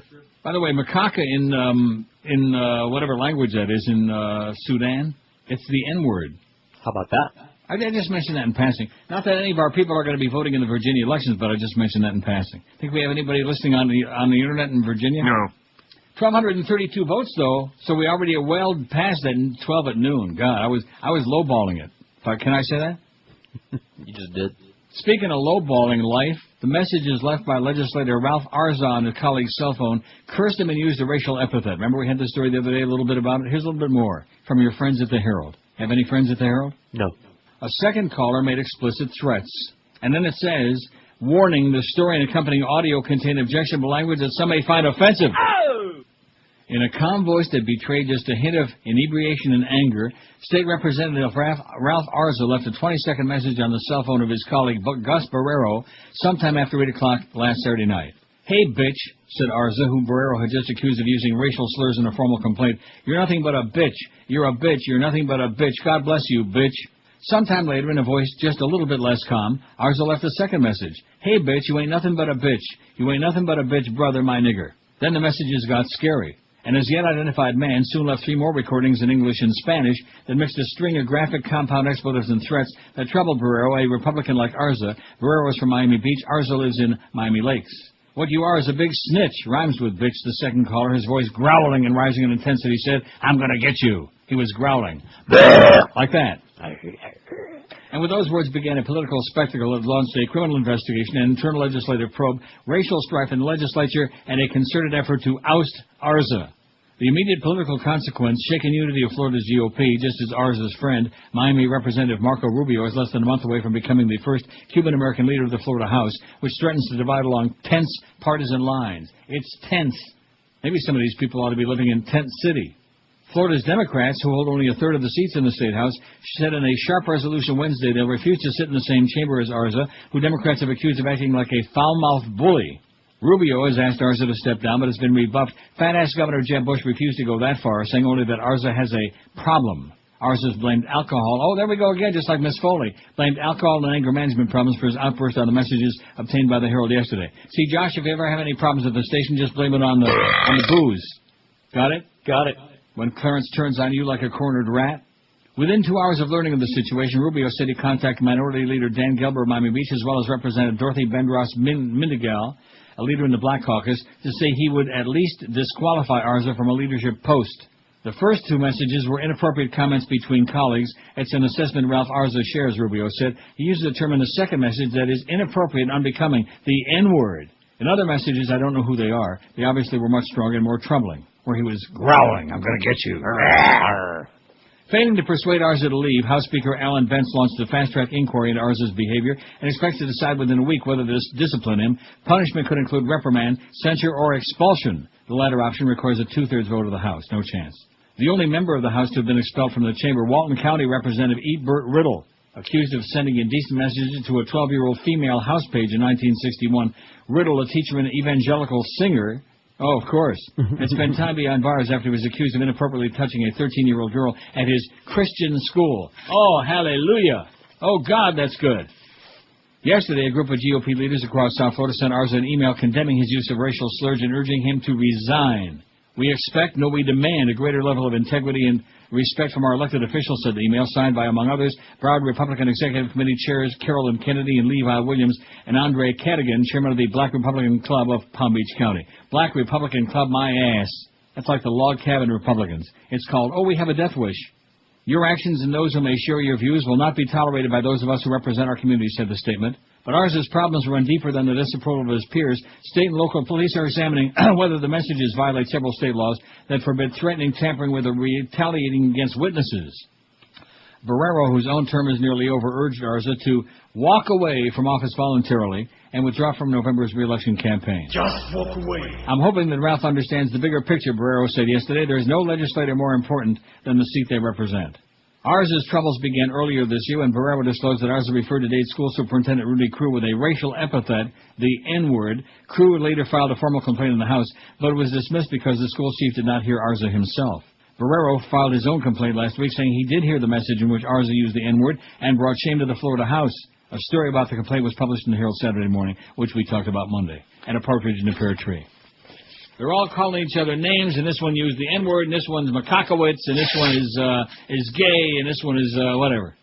These are America's politicians working hard as hell, to solve the problems for which your tax dollars are just being squeezed out of your ass. Every nickel, every dime. It's a shakedown is what it is. Isn't that what it boils down to? Sounds good to me. I pay one hell of a lot of taxes, you can imagine. When I think of what they're using my tax dollars for, so that we can have all these human sacrifices there over there in Iraq and all over the world, in Afghanistan. It's worth it. Not to mention killing all these innocent people who we were... what did I tell you at the beginning of this crap? It's called emancipation by elimination. We're going to free him from life. You can't be much freer if you're, totally free from existence. Total freedom. 1,250 votes on the poll, man. I bet you in programming they're sitting around having big meetings about this. I bet you Clarence has got his feet up there on Joe's desk. The biggest names, the best talent. This is Bill's reaching into the drawer and about to Radio 560 pull out a piece. This is Coach Don Schuler, and I sound like Bob Hope on acid. And I want to tell you, it's the 12 to 1 hour, or whatever it is.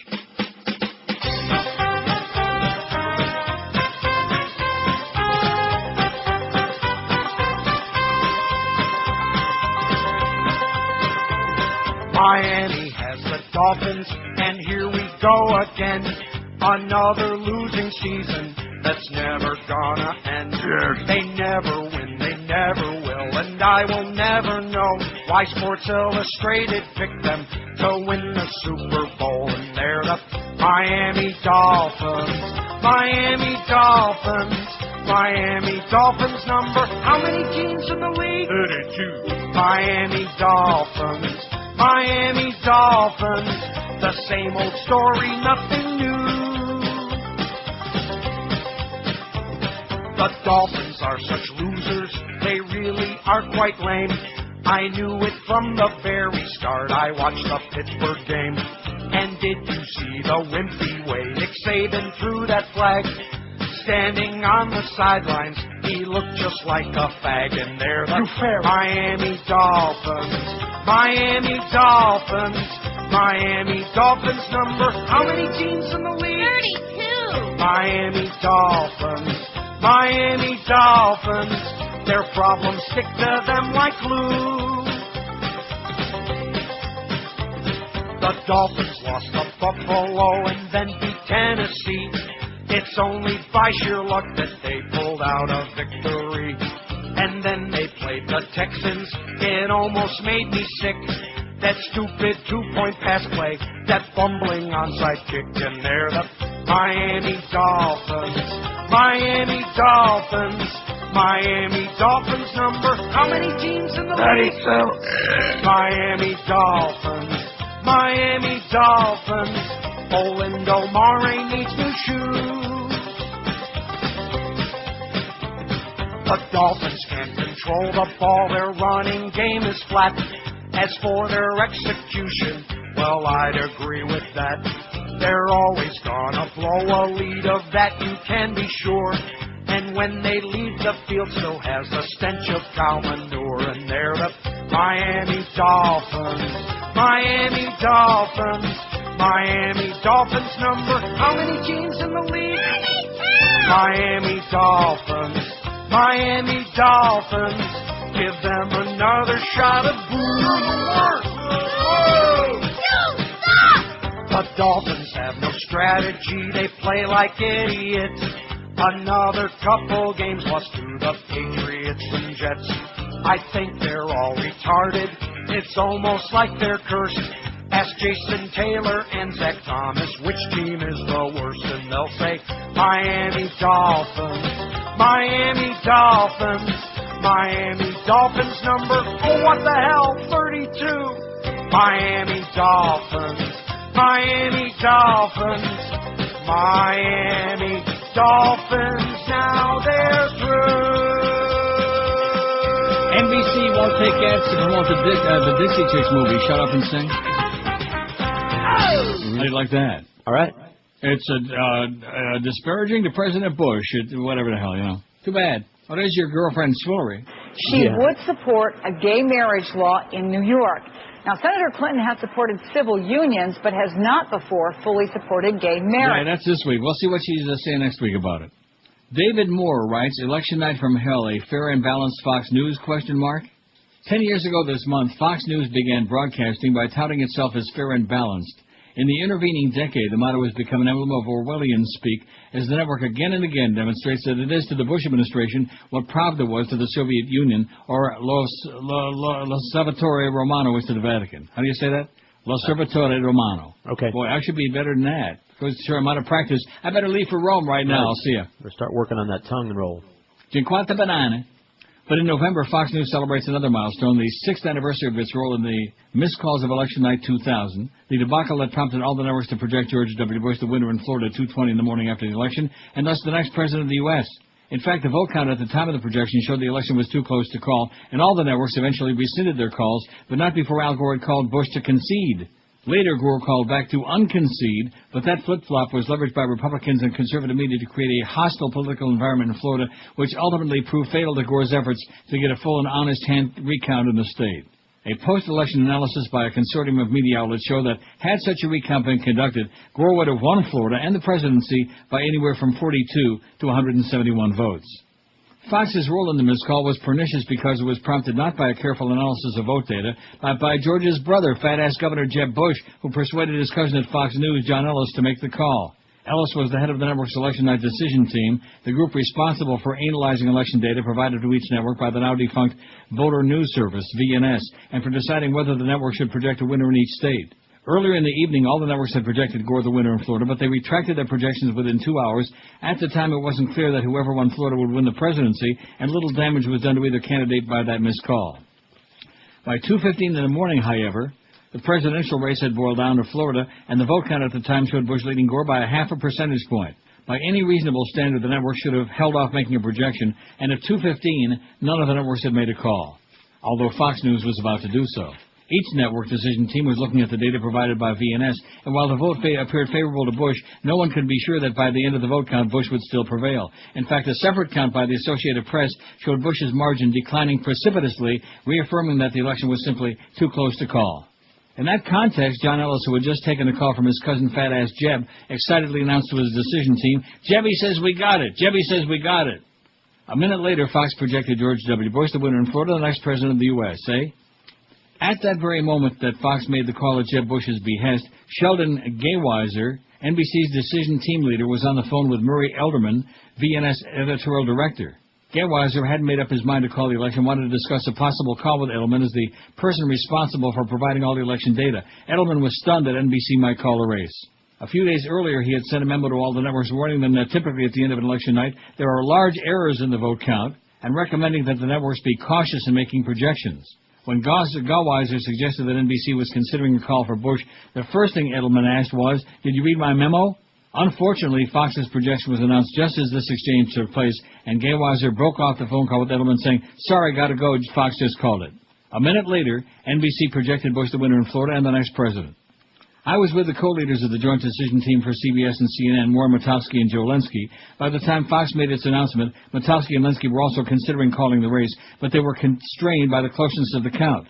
Indeed, an hour earlier, when I asked Matowski why he didn't call Florida race for Bush, given Bush's lead, he asked me, "Do you want to call the president of the U.S. on the basis of 30,000 votes? Right now, Bush leads by 65,000 votes, and at 3 in the morning, he'll likely have a 30,000 vote margin. Are you comfortable with that? I'm not.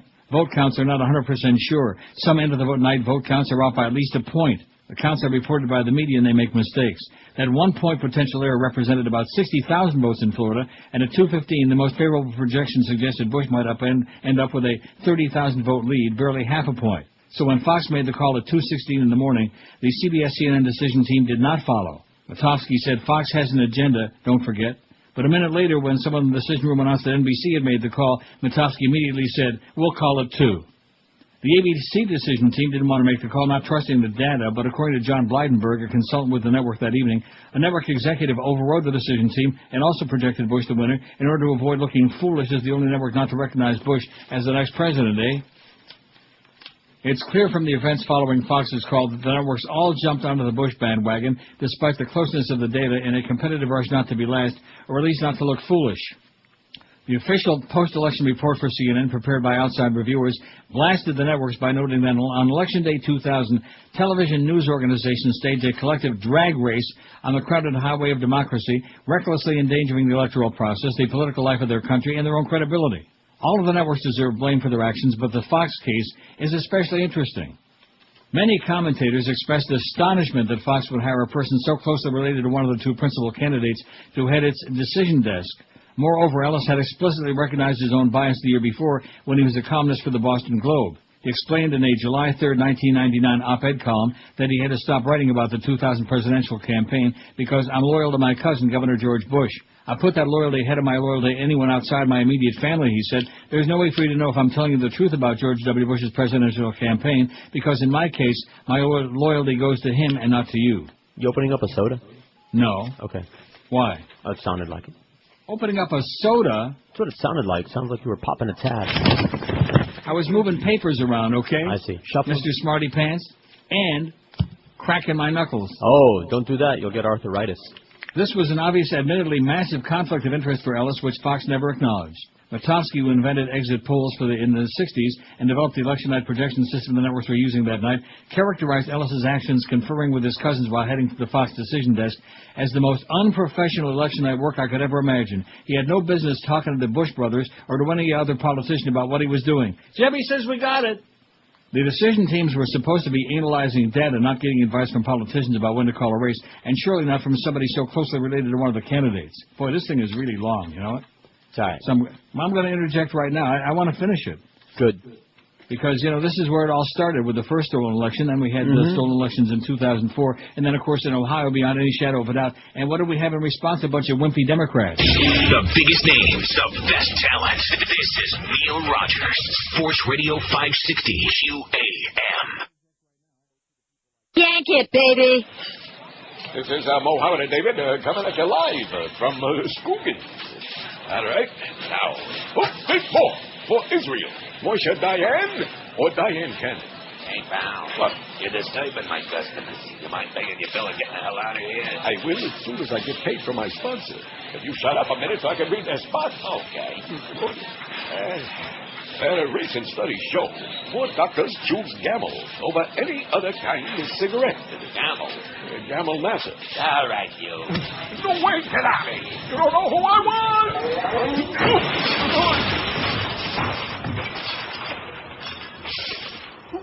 Boy, Mo, you sure hit the sticks. And I don't mean underwear. Say, old pal of mine, can you loan an old buddy a couple of dollars? After what you did to me, not chance. What do you mean? I treated you like a son. Why, you remember when I took you to the Royal Castle on your birthday? Yeah, that was back when a hamburger was 10 cents. How can I forget? You're next, sir. Can I help you? I'll have one hamburger. And for the boy? Go ahead, Kelly. It's your birthday. How many hamburgers do you want? I'll have 10. 10. You see this kid over here? 10 hamburgers, he says. I'll give you your hamburgers. Here, your hamburgers. Swallow them all. Go ahead. Here. Have some more. You want 10? You want 20? Throw a funny move on tree. Have some more.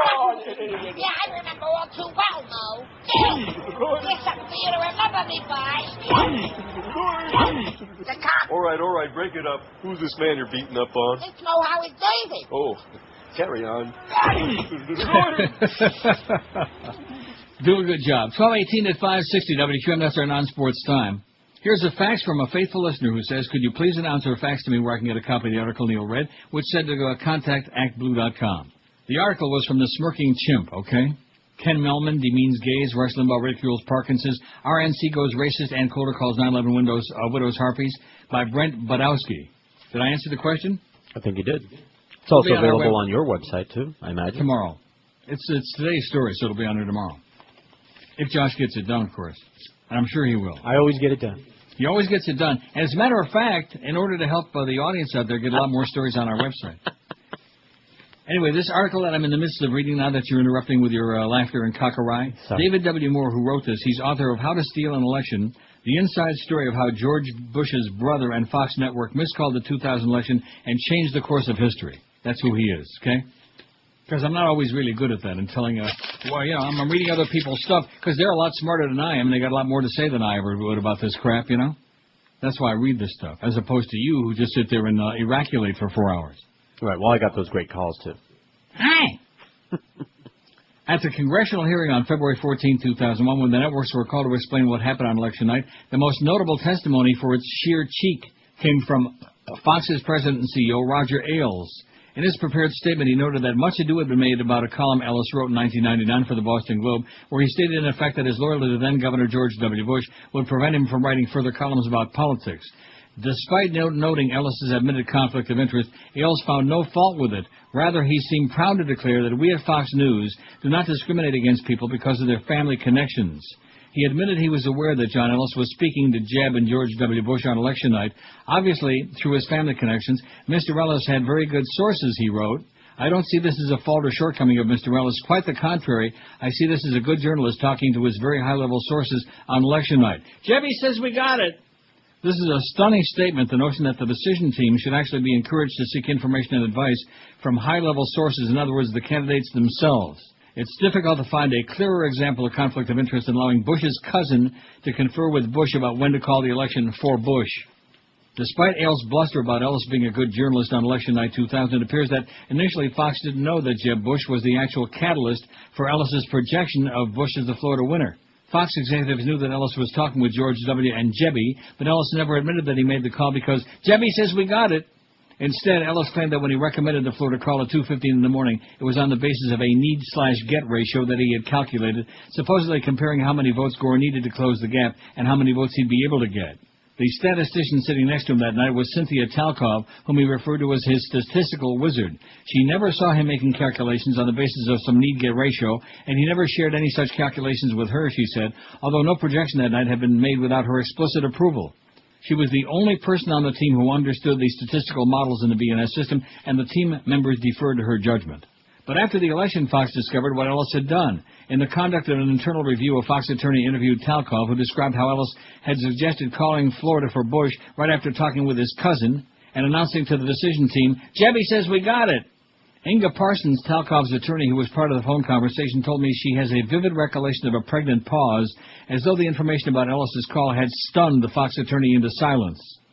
Fox executives were interested in whether Ellis had violated the BNS contract by sharing information with the Bushes. The notion that the information might have gone in the other direction may not have been on their radar screen. After a few moments, the conversation resumed, but the Fox attorney didn't pursue the matter. Whether Ailes was ever informed about the account is unknown. At the hearing, Ailes stressed that Fox's internal investigation of election night 2000 had found not one shred of evidence that Mr. Ellis revealed information to either or both of the Bush brothers, which he should not have, or that he accepted or that he acted improperly or broke any rules or policies of either Fox News or VNS. No reference was made about the real conflict of interest, which allowed one Bush brother essentially to project the other brother as the Florida winner.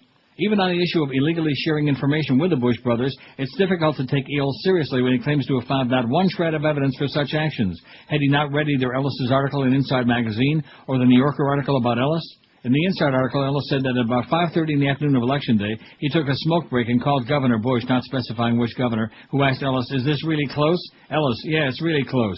Later, after the networks called Florida for Gore, Ellis got a call from Jebby. "Are you sure?" Bush asked about the Fox projection. Ellis, "Jeb, I'm sorry, I'm looking at a screen full of Gore." Bush, "But the polls haven't closed in the Panhandle." Ellis, "It's not going to help." In an earlier interview with Jane Mayer of the New Yorker, Ellis seemed even more candid, freely admitting that he had called his cousins and they had called him so he could tell them what he was seeing on the VNS computer screens. Sometime after 6 p.m., according to Mayer, Ellis received a call from the Bush brothers. They were like, "How we doing?" Ellis told Mayer. "I had to tell him it didn't look good." Later on, it was Ellis who called his cousins this time to give them good news.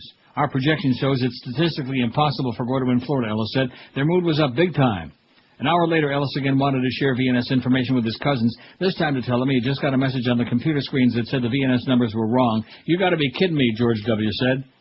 One might assume that Ellis's several admissions that he related VNS data to his cousins would constitute at least one shred of evidence that Ailes says he was seeking, but maybe Ailes wasn't accepting volunteered confessions as evidence. Ailes partly justified Ellis's conduct by declaring that two other members of the Fox decision team, John Gorman and Arnon Mishkin, were speaking to high-level Democratic sources throughout the evening. Neither was speaking to Gore, of course, nor to Gore's direct family, but even if Gorman and Mishkin were doing that, it wouldn't excuse or erase Ellis's conflict of interest. It would only mean that Gorman and Mishkin were also engaged in unprofessional conduct involving a massive conflict of interest. As the midterm elections approached, it's sobering to consider that the new de facto Fox decision team leader is John Gorman. And this time, the National Election Pool, formed in 2004 to replace the disgraced VNS, will provide vote count analysis and projection data to the networks. Whether Gorman or his colleague, Arnon Mishkin, share consortium data on election night with the Democrats in violation of the network's contract, or whether the two decision team members solicited information from the Democrats, as Ailes and Ellis claimed they did in 2000, is unknown. Nor is it known if there are other Republicans on the team who engage in similar contacts with GOP representatives. Fox refused to allow me to talk with John Gorman about the network's election night activities. But the fact that the Fox network chief, Roger Ailes, lauded such partisan, higher-level contacts is not reassuring. Indeed, Ailes' refusal to acknowledge anything wrong with Ellis's behavior on election night 2000 and to praise it instead says a lot about Fox's view of ethics and what the network has brought to the news profession. News profession, my ass. David W. Moore, author of How to Steal an Election, the inside story of how George Bush's brother and Fox Network miscalled the 2000 election and changed the course of history. And how many dead people there are today because of it. Lots and lots. Thousands. Hundreds of thousands. Including almost 3,000 Americans. But nevertheless, it's hard work. And it's well worth it, by the way. You understand that. As long as it's somebody else's children, it's well worth it. That's right. 1,305 votes on our poll today. Most of the world's problems are caused by religious intolerance is leading the way big time.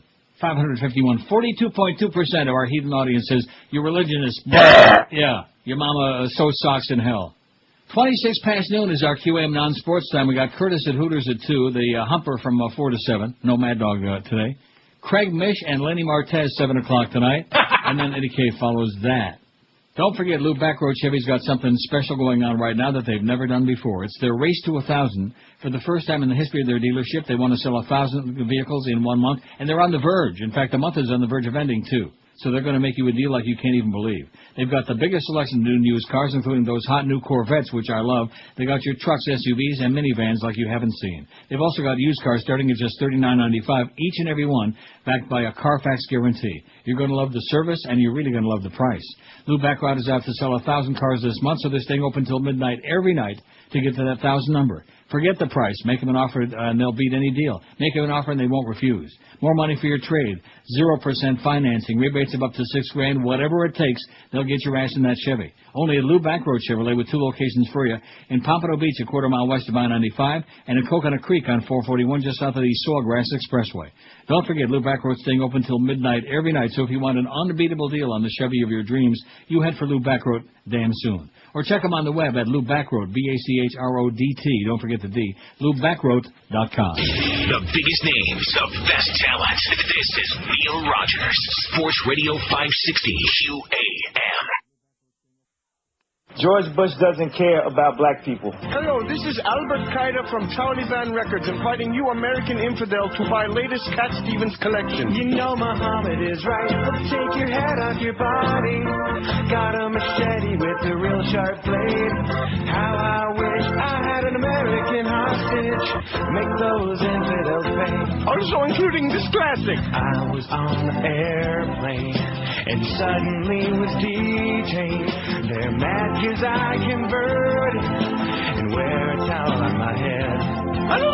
I'm being followed by an F-16. What do they want with me? The money from your purchase does not go to fund terrorism, really. It's not time to get off the plane. Just relax and take it easy. You're just dumb, that's your fault. It wouldn't happen if I were a Jew. Fine dark skin and a rag if you want a detainee. Another variation on a classic. I ask myself every day which American should pay.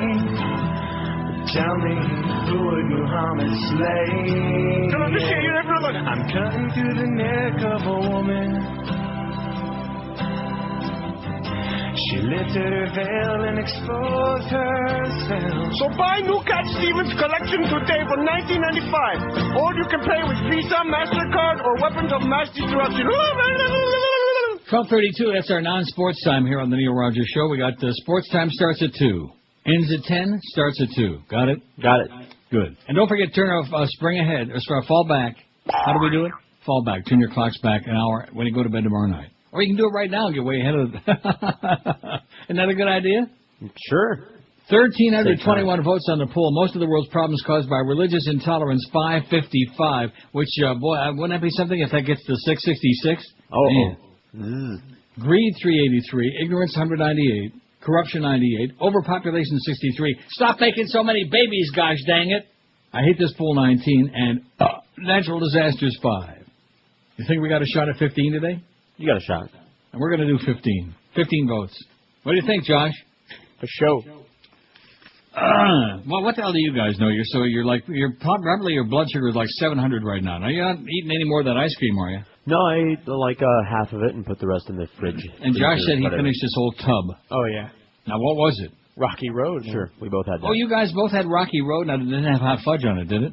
No. Oh, thank God. Although you're laughing like Rocky Road doesn't need hot fudge, which it doesn't. But at Jackson's, what they're famous for is all those concoctions, where they have like butterscotch topping and they brought a lot of that all stuff that oozing, gooping stuff, We passed on that. They brought a lot of that stuff in, and we just sent it all to the kitchen. What kind of an idiot are you, anyway? One that wants to live. Oh, man, I would eat the hot fudge right out of that. What do they bring it in? A giant tub. Oh, I would have just sucked it right out of the tub. And speaking of that, wait till you hear this. What timing, man? I fell into a bucket of stuff again. I cannot believe it. Americans are burning... Listen. Americans are burning nearly 1 billion more gallons of gas each year than they did in 1960 because of their expanding waistlines. Huh. Oh, yeah, we're fat. Simply put, more weight in the car means lower gas mileage. I mean, is that a surprise that fat people have more gas? No. I would think not. And we don't want to start with that. Yesterday, an awful lot of gas was seeping through. I'm sure that Joyce wasn't too happy about that. In fact, even Muff came in there, was like starting to act Butch Boss again. She was like all whipped up about that. You notice that? Mm-hmm. Oh, until recent gas prices of $2.20 a gallon. Using recent. I'm not reading well today at all. Probably because of I'm eating too much. Your blood sugar. Using recent gas prices of $2.20 a gallon, that translates to about $2.2 billion more spent on gas each year. The bottom line is that our hunger for food, our hunger for oil are not independent. We're hungry. There's a relationship between the two, said University of Illinois researcher Sheldon Jacobson, a study co-author. If a person reduces the weight in their car, either by removing excess baggage, carrying around less weight in their trunk, or yes, even losing weight, they'll indeed see a drop in their fuel consumption. Aren't you proud of me? I'm not wasting any gas. Yeah. I'm not driving, but I'm not wasting any gas. Generating some. Lots. Oh, you can't even begin. Although not when I would like to in the shower, in that nice hot steamy shower. Mm-hmm. Are you starting again? The lost mileage is pretty small for any single driver. Jacobson said the typical driver, someone who records less than 12,000 miles annually, would use roughly 18 fewer gallons of gas over the course of a year if they lost 100 pounds. Well, what if you weigh like 140? At $2.20 a gallon, that would be a savings of almost $40. Wow! That'll last about 2.5 minutes on a bad machine at Woodbine, man. Outside experts said that even if the calculations are not exact, the study makes sense. If you put more weight into your car, you're going to get fewer miles per gallon, Emory University healthcare analyst Kenneth Thorpe said Wednesday. The same effect has been seen in airplanes. Research from the Centers of Disease Control and Prevention found that heavy flyers have contributed to higher fuel costs for airlines. The obesity rate among U.S. adults doubled from 87 to 2003, from about 15% to more than... About 30%. Also, the average weight for American men was 191 in 2002 and 164 pounds for women, about 25 pounds heavier than 1960. 164 pounds for women. There are an awful lot of fat-ass women running around out there, aren't there? Did you notice? Yes, including even here. Oh, they got the same deal here because they got the same crap here. In fact, when it comes to candy and ice cream, I mean, Canada got you guys beat all sideways to hell. There are candy bars here that don't even exist there. That's the bad news. Like Crunchy. You ever have a Crunchy? Crunchy what? The study's conclusions are based on those weight figures and Americans' 2003 driving habits. How about a not Krispy Kreme, that's a donut. A Coffee Crunchy Crisp. Coffee Crisp. A Charlie Crisp? The study will appear in the October-December issue of the Engineering Economist, a peer-reviewed journal published by the American Society of Engineering Education and the Institute of Industrial Engineers. Sounds pretty high-minded to me, like highfalutin crap. They estimate that more than 39 million gallons of fuel are used each year for every additional pound of passenger weight. Holy crap. The extra amount of fuel consumption blamed on weight gain since 1960, 938 million gallons would fill almost 2 million cars with gas for an entire year. However, that's only 0.7% of the total amount of fuel consumed. In other words, don't be so fat. Quit eating so much. Where do I get some of that ice cream? You fly down and... Oh, you know what I had? Where the hell did I have it? Oh, I know where I had it. In an ice cream shop. And I don't even like Kit Kat bars, although, you know, we have that one bit. Yeah, we do. Wish we could play it. Yeah, right. You play it. In fact, it's not even in here anymore. I think we took it out. Good. Well, it rhymed with Kit Kat bar, okay? It started with an S. But I don't like Kit Kat bars at all. In fact, you know me, I'm a candy freak. But if I'm going to buy a candy bar, that would be one of the last ones I would buy. Although I would also, the last one I would buy would anything with peanut butter in it. I hate peanut. I like peanut butter by itself. You know what I mean? I'm just the opposite. It's just like mushrooms. I like shrooms by themselves, but on pizza I hate them. I will not eat mushrooms on pizza. Sorry. But, so anyway, Kit Kat ice cream. Did you ever hear of it? No. Well, I never did either. And, man, it was good stuff. And then the amazing part of it is that most of the, as I've told you over and over again, most of the candy-flavored ice creams are crap, like Snickers and M&M's and M&Enema and Smarties ice cream. It's all crap. Very disappointing. It's disheartening. They even have a Mars ice cream. Have you had that? No. I don't want to get you all whipped up now and have to go back to the fridge again and start shoveling gallons of that ice cream from Jackson's down your throat again. No, I'm already swooning. Are you really? Now, what did you have, just the Rocky Road? Yeah, right. Half a tub of Rocky Road. Oh, man, I love Rocky Road. It's great. Not as much as Rocky Raccoon, but almost. In fact, if I were to think of, the Ben & Jerry's flavors, I don't know what it was with that. Maybe because they were just addictive and they were too damn, I don't know. It's like Krispy Kreme, how that fad died real fast because people were dying from it. They were just eating like dozens at a time and just swooning from it. And it's the same thing with Ben & Jerry's, like fish food. Now, once upon a time, I loved that. And, of course, with me, a pint is that's just an appetizer. That's just to wet your palate. You know what I mean? Oh, yeah. But, I wouldn't, if somebody brought in a big tub of fish food right now, man, I wouldn't touch it with your spoon. I doubt that. I don't want it. No, I don't want it. No, you don't want it, but if they brought it in, you'd eat it. I'd eat it. And, boy, if they brought it in with a big thing, a squirt thing of hot fudge. You know, the really good hot fudge is the stuff that really is hot. Right. Oh, yeah. When you go into, like, the ice cream. Absolutely. An ice cream joint. In fact, I'm sure at Jackson's they know what I'm talking about. We have it like in a metal tub to keep it hot all the time, and then they ladle it on there. Oh, man. Will you stop? All right. You're the one that started me on this ice cream jag again, and I'm probably going to wind up getting another damn pint of Haagen-Dazs banana nut. You know how many bananas it takes to make one of them containers? 50 banana. Maybe only 5 banana. That guy, if I ever see that couple again, I'm just going to run out of there screaming, Mussolini had a point! Whatever that means. Well, at least he made the trains run on time. That's what they said. You would love Italy, I'm telling you right now. Boy, if there's one place you want to see, forget about Amsterdam, it's okay, but you love Italy. One of these days. Oh, my God. You go to a trattoria, and I know just the one where you ought to go. They trot? They have and one thing when you eat there, you don't run out of there with the trots. Although if you drink a lot of that bottled water, which you do, you're not going to be drinking those sodas with your meals in Rome. I mean, you could, but it just isn't done. It's bad form. So you have a little acqua minerale, little bottled water. And then that'll give you the trots. All right. As a matter of fact, I could tell you some stories about walking back to my hotel, but I better not do that. I mean, one time I didn't think I was going to make it, and I got to the floor in the elevator. You know what I mean? Mm-hmm. And I stepped off the elevator, and just as I started heading toward my room, thinking, I'm going to make it after all, and guess what? I didn't. Oh. Experience the difference at Mercedes-Benz of Pompano. At Mercedes-Benz of Pompano, Gary Sarner says it doesn't matter what time of month you purchase a vehicle because they always give you the best deal going. Whether it's one of the brand new 2007 Mercedes-Benz luxury sedans, the 2007 GL class, the first Mercedes-Benz full-size SUV, or their large selection of great certified pre-owned cars. When you choose Mercedes-Benz of Pompano, you'll have over 200 employees working their asses off to provide you with incomparable service.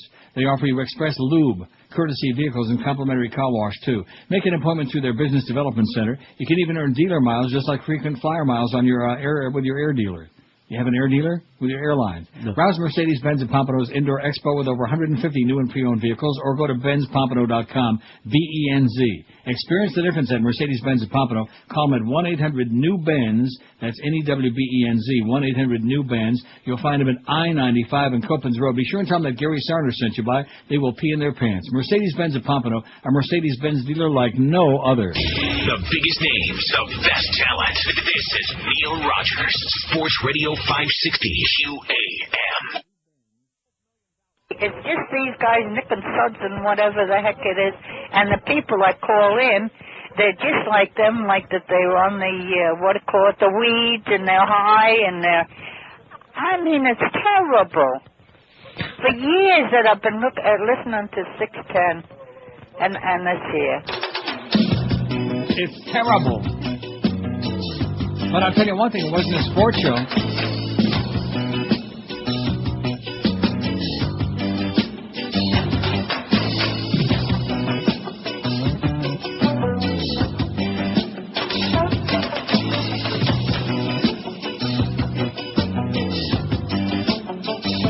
Alright. I smoke 2 joints in the morning. I smoke 2 joints at night. Yes. I smoke 2 joints in the afternoon. It makes me feel alright. Alright. I smoke 2 joints in time of peace and 2 in time of war. I smoke 2 joints before I smoke 2 joints, and then I smoke 2 more. Oh, my daddy, he once told me, son, you be hardworking man. My mama, she once told me, son, you do the best you can.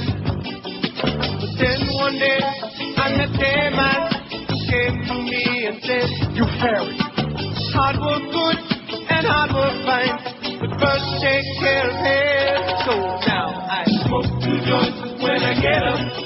In the car I smoke 2 joints. I smoke 2 joints when I play video games, and at every 10,000 points I smoke 2 joints. I smoke 2 joints in time of peace and 2 in time of war. I smoke 2 joints before I smoke 2 joints, and then I smoke 2 more. Absolutely.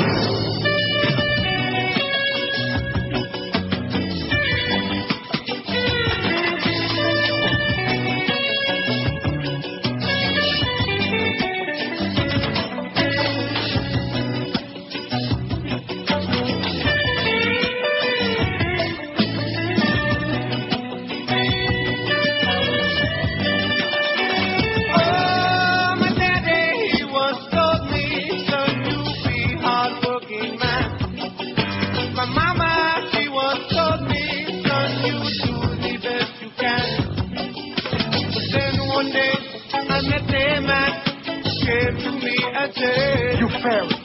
Hard work good and hard work fine. Just take care of head. That's why I smoke 2 joints in the morning. Oh, I smoke 2 joints at night. Yes. I smoke 2 joints in the afternoon. It makes me feel alright. I smoke 2 joints in time of peace and 2 in time of war. I smoke 2 joints before I smoke 2 joints. And then I smoke 2 more. Smoke 2 joints. That's what I do. Smoke 2 joints. Come and smoke 2 joints with me in the morning. Smoke 2 joints. Come and smoke 2 joints with me in the afternoon. Yeah. Smoke 2 joints. Hey, would you rather smoke 2 joints or would you rather do your homework? Smoke 2 joints. I knew you were going to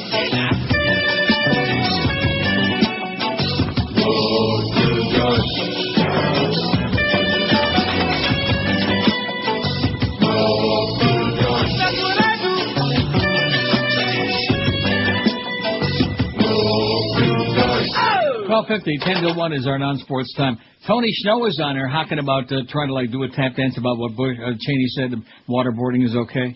I think what they ought to do is take Tony Snow right now and get a big bucket of water and just stuff his head in there, okay, the whole press corps. And Sounds just good. stick his head in there and say, hey, that's right, just a little dunk in the water, that's all, you jackass, you idiot. You fairy. Greg Perlas says, Enron Skilling sentenced and Bush walks. This is short and right to the point. Okay. He says, don't kid yourself if you think the sentencing of Jeff Skilling, former Enron CFO, criminal financial officer, to 24 years in the slammer means that justice has been done. Think again, Ken Lay. First, Skilling got away with murder, or at least grand larceny. Like Al Capone convicted of failing to file his taxes, Skilling, though found guilty of stock fraud, is totally off the hook for his big crime, taking down California and Texas consumers for billions through fraud on the power markets. Jeff Skilling, his unmourned co-convict Ken Lay and Enron did not act alone. They connived with a half a dozen other power companies and a dozen investment banks to manipulate both the stock market and the electricity market. And though their co-conspirators have now paid $3 billion to settle civil claims, the executives of these other corporations and banks get a walk on criminal charges. Furthermore, to protect our president's boardroom buddies from any further discomforts, the Bush Justice Department just days ago indicted Milberg Weiss, the law firm that nailed Enron's finance industry partners in crime. The timing of the bust of this top corporation battling law firm smacks of political prosecution and to signal to big business that it's business as usual. Skilling has to pay up his ill-gotten gains to Enron stockholders, but what about the $9+ billion owed to electricity consumers? The Federal Energy Regulatory Commission, Bush's electricity cops, have slapped Enron and its gang of power pirates on the wrist. Could that have something to do with the fact that Ken Lay, in secret chats with Dick Cheney, selected the commission's chairman? Team Bush had to throw the public a bone, so they throw a Skilling for the crime note not of ripping off the public, but ripping off stockholders, the owner class. This limited conviction and the announcement of only one more indictment of the crime busters at Milberg Weiss is Team Bush's all-clear signal for the sharks to jump back into the power pool. And maybe we can stick in the pool, we can stick their head underwater. Yeah. A little waterboarding. Stick it in 3 times, pull it out twice. 721 friends on our my ass.your space. And Josh is thinking, boy, for a guy like you, that's pretty good. Yeah. Isn't that what you said? Fuddy-duddy old fart. Kind of, yeah. I bet you Miss Foley may have more than 721 young friends. On his Only his are younger space? than mine are, I'll guarantee you that. I beg your pardon? On his space? On his face. 721. In fact, what was that poll you took while I was on vacation? The one about facials? Oh, well, if you're going to be on television all the time like he is lately, you got to stay on top of those things. Get a lot of media things. attention. You got to have that good Absolutely. complexion going, man. You got to go to beauty place and get all tanned up, like Charlie Crist, as a matter of fact, and get a facial. I bet you Charlie's had a few of those. Probably. Most Americans, you're just going to throw up all that ice cream when I read this. I better not. It's all right. Do it. Most Americans do not believe the Bush administration has gone too far in restricting civil liberties as part of the war on terror. A new CNN poll released yesterday suggests. You're right. While 39% of the 1,013 poll respondents said the Bush administration has gone too far, 34% they believe the administration has been right on the in other words, not too hot, not too cold like the Three Bears, just about right. Another 25% said the administration has not gone far enough. The headline here says 25% of Americans want Bush to take more liberties. Oh, my God. Well, they can take liberties from them. How's that? No, from us. Take their liberties. Asked whether Bush has more power than any of the U.S. president, 65% of poll respondents said no. 33% said yes. Of those who said yes, a quarter said that it was bad for the country. 72% of poll respondents said they believe the size of the federal government's increased in the past 4 years. 20% believe it's decreased. 8% had no opinion. They're too stupid. 58% of poll respondents said they would not want their son or daughter to grow up to be president. 56%, however, said they would want their child to grow up to be a member of Congress, like Miss Foley. The last 3 questions were asked about a half of the sample, 507 people. Just to clarify, okay? Just in case anybody out there is keeping track and wants to grill us on that someday. Well, how many people did they ask that? Yada, yada, yada. Well, what's Miss Brokaw doing? And what a fascinating conversation you had. This really is something of a remarkable turnabout for Arnold Schwarzenegger. Yeah, within just the last 9 months, I apologize. The state treasurer, who is his Democratic opponent, was ahead of Arnold Schwarzenegger. This is a man, they specialize in this. Why is it surprising that Rita Cosby's on MSNBC? It's just another, arm of NBC, just another testicle of their tentacles, right? They specialize in putting people on here who can't speak. That's Tom Brokaw was on there for all of you. He can't speak at all. And, of course, Imus in the morning. who just mumbles like a old fuddy-duddy. How many friends do you think he's got on his on his pacemaker? How many friends is on the network? Right. Oh, we got 1376. We're not going to make it to 1500, are we? I don't know, maybe you push. That would be sweet. Well, I haven't been pushing it this half hour. I need to be pushing it, and you guys are too busy eating that damn ice cream from Jackson's. All for me.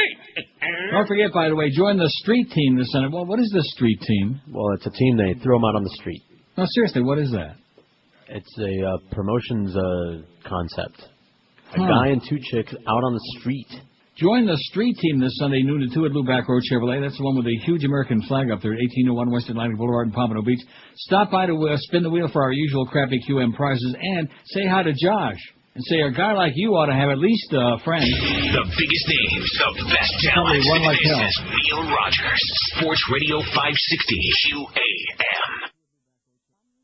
This guy Ferrall. And when I'm up in Boca Chica slapping old women with painted lips around the pool, I listen to the Neil Rogers 1 to 2 hour. I listen to the Neil Rogers Fair and Balanced 1 to 2 hour.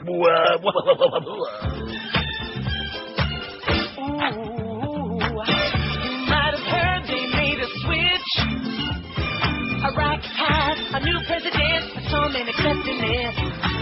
I hear there's word out on the street. Got a big surprise waiting for this new government chief. Working on a car bomb. They're working on a car bomb, yeah. Step inside and say bye-bye. On a car bomb. Maybe in that limousine with a car bomb, yeah. These loyalists will hit you hard. Iraq ain't no place to be if you're some political star. Getting in your car ain't always cool. So have the chauffeur get in first. Don't you be a fool. Working on a car bomb. They're working on a car bomb, yeah. Turn that key on history. Working on a car bomb. New presidents better watch out for the car bomb, yeah. 1387 on the poll. We need 113 votes in 58 minutes. That's like just about 2 a minute. We can do that. That's generally that sounds like a lot, doesn't it? Not really. Not when you don't have anybody listening. I mean, once upon a time when we had that big audience, remember when QM was like really kicking some serious ass? No. Oh. Yeah, we were. What?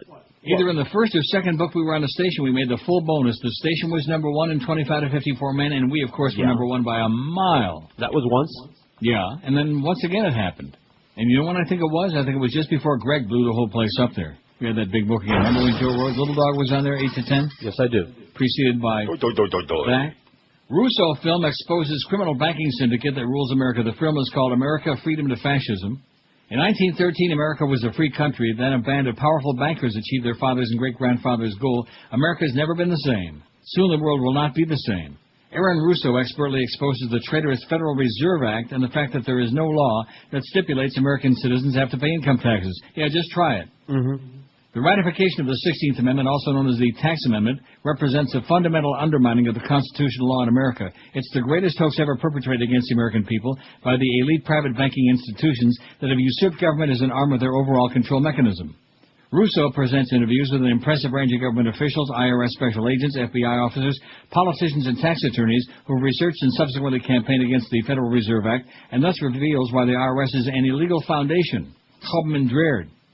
The income tax does not meet either criteria of constitutionally legal taxation in America, that is, direct apportion tax or indirect uniform tax.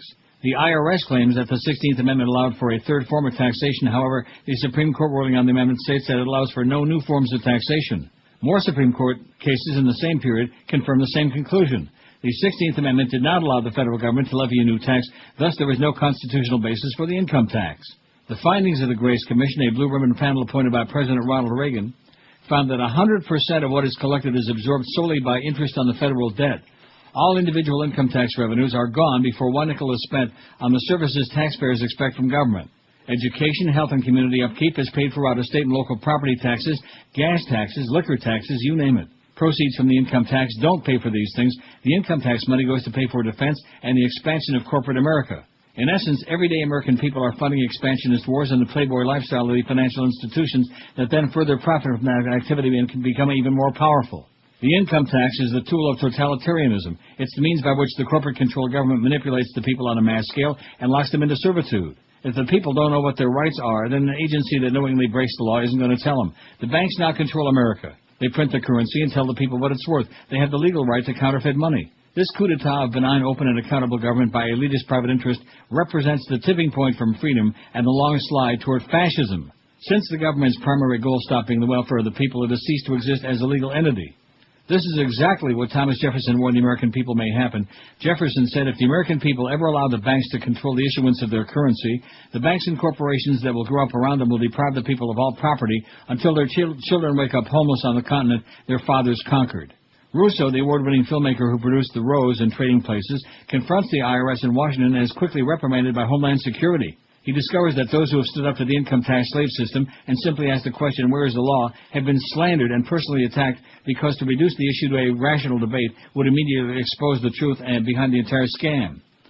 Rousseau discovered that this has not come about by accident and is a planned and coordinated agenda. The younger generations have no concept that they've been drawn into a trap from which they can't escape. The middle class is being systematically and purposely wiped out, leaving behind a population on the brink of serfdom, like George. The purchasing power of the dollar has been destroyed by design, leaving behind a cost of living only affordable to those who profit from the system. New laws passed through Congress seek to further enslave people by making it harder to declare bankruptcy, while at the same time allowing the banks to charge huge amounts of interest. Thus, both parties, working with the banks, legally enslave the nation. The people of America are being fed upon by the elite and devoured alive, and they barely even recognize it. It's the perfect crime, the pinnacle of criminal capitalism. You say it, the pinnacle of criminal capitalism. The pinnacle of criminal capitalism. You're right. It is with this in mind that Rousseau delves deep into the Big Brother control agenda and places it succinctly within the context it needs to be understood. And what is being sold to the American people today as patriotism is fascism, and it's part of the same overall agenda to rape the people financially, spiritually, and mentally. This is the only place to go to get more out of America. If you can literally control the movements people make and actions they take, you own their world. You need to see this film now, it says. In 1 hour and 49 minutes, Aaron Russo spells out what's at stake and what happened when the American people stopped questioning and started trusting the government. The name of the movie is America, Freedom to Fascism. I want to see it right now. Speaking of fascists, speaking of kind of people, I don't want to be picking on those Muslims, but do it.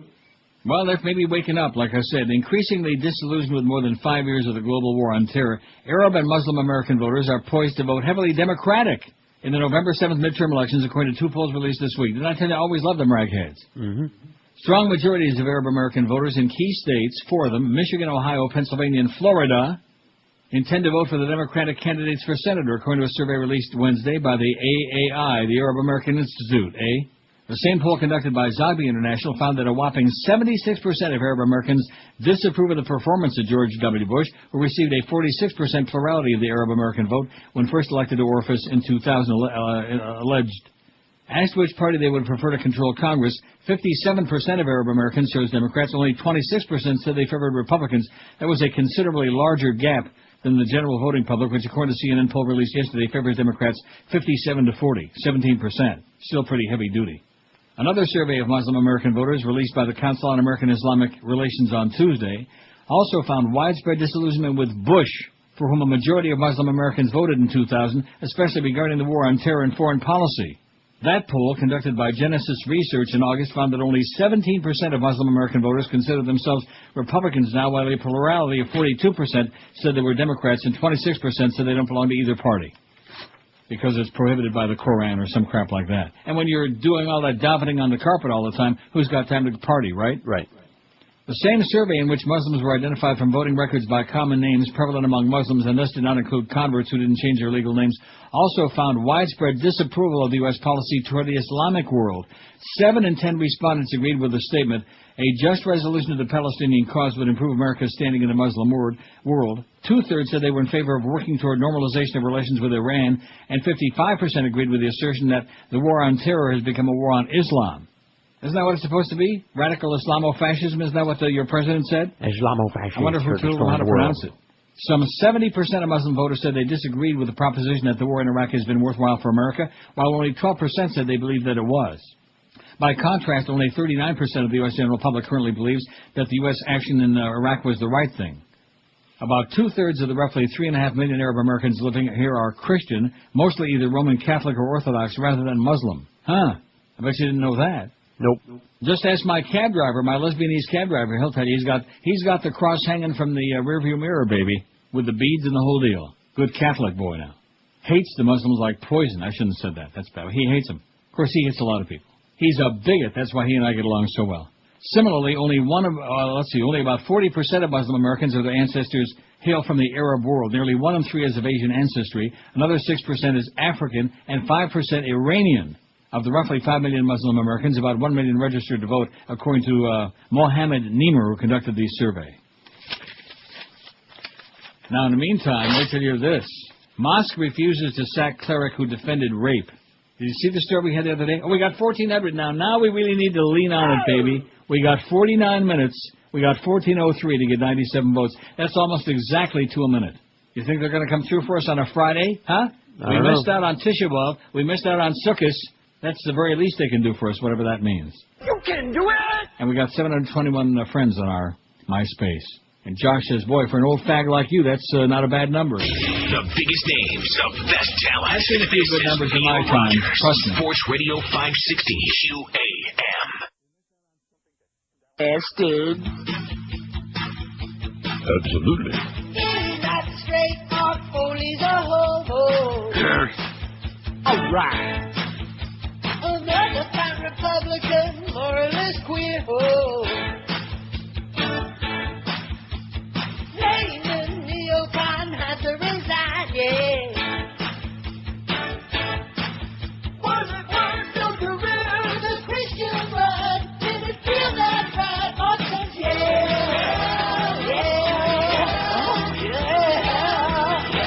That teenage days was good.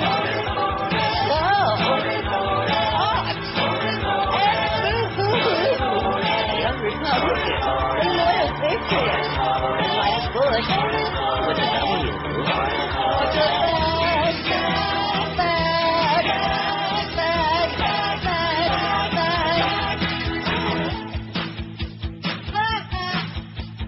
It's fun, you're done, phony, my phony.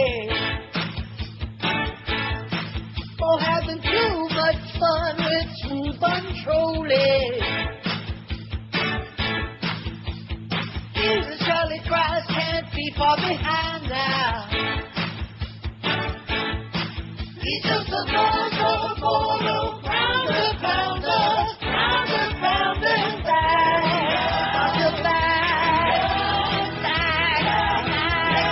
He's just another Bush. Oiler, Republican, hypocrite, back with a flag. On his boots.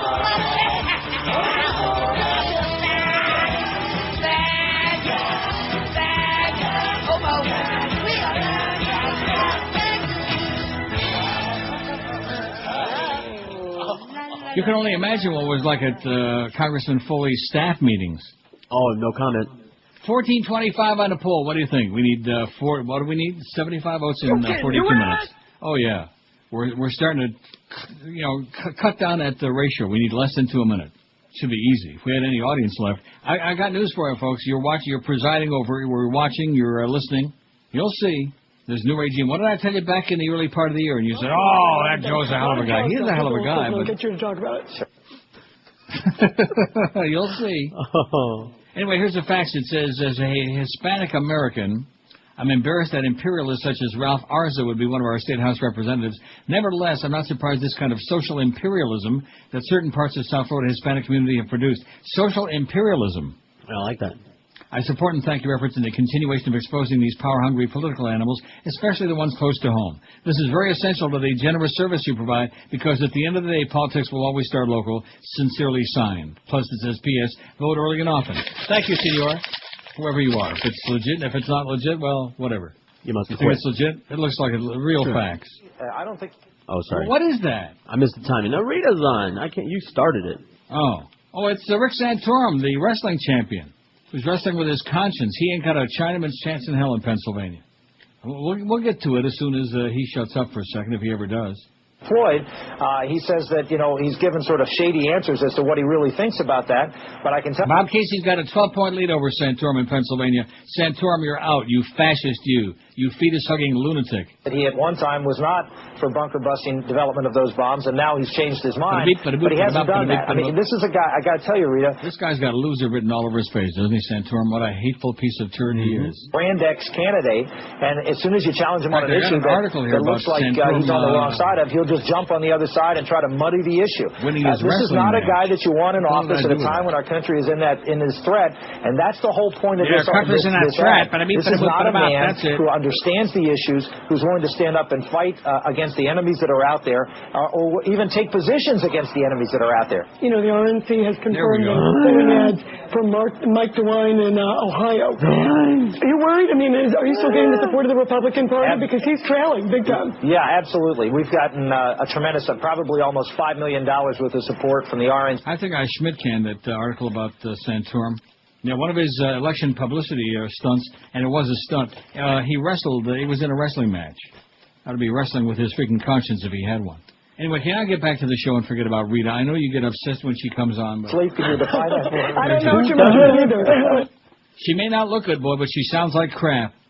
Citizens for Responsibility and Ethics in Washington, CREW, has filed an appeal with a federal agency to force the release of communications regarding the destruction of records pertaining to visits by disgraced lobbyist Jack Abramoff.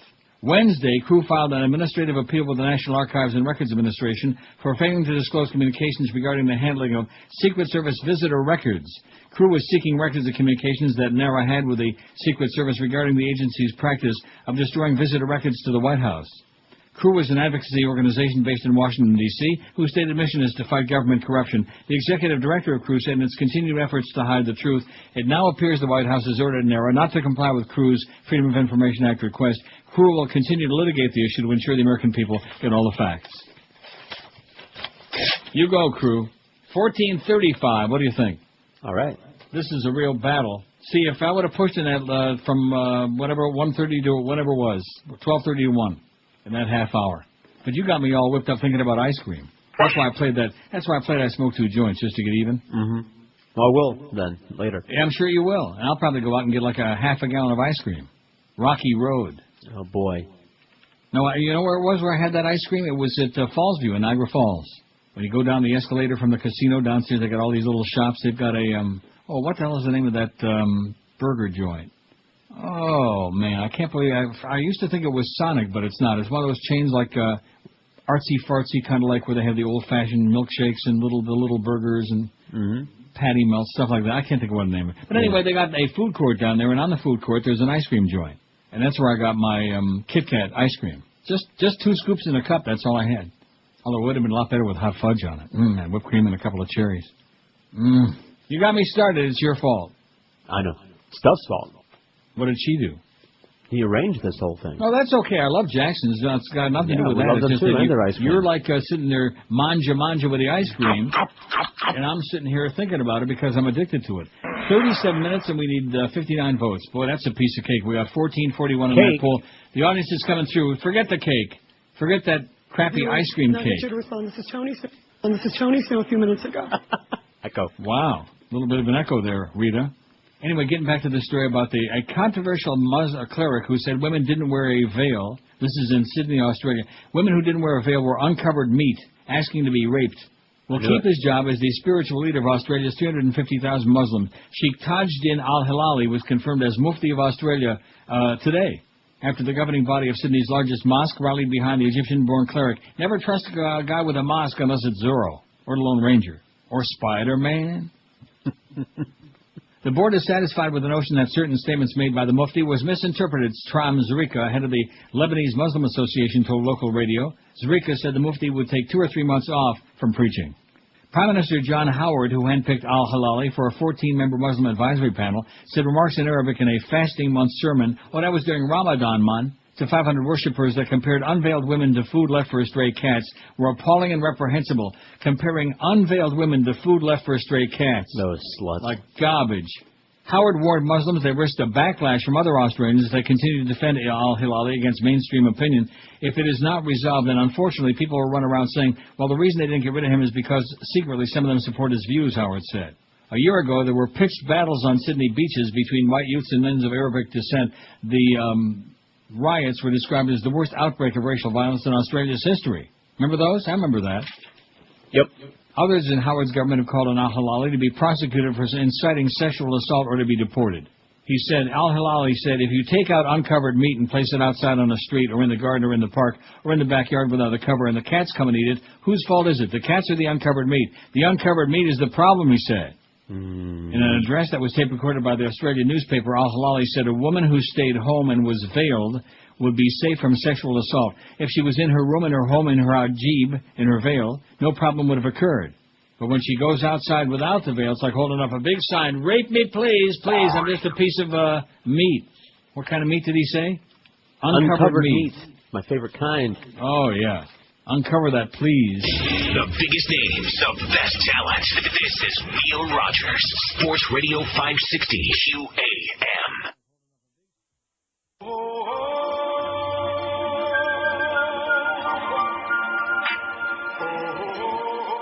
Hey everybody, I'm former heavyweight champion of the world, Mike Tyson. Now I'm coming to see you to fight you. Anybody wanna fight Mike Tyson?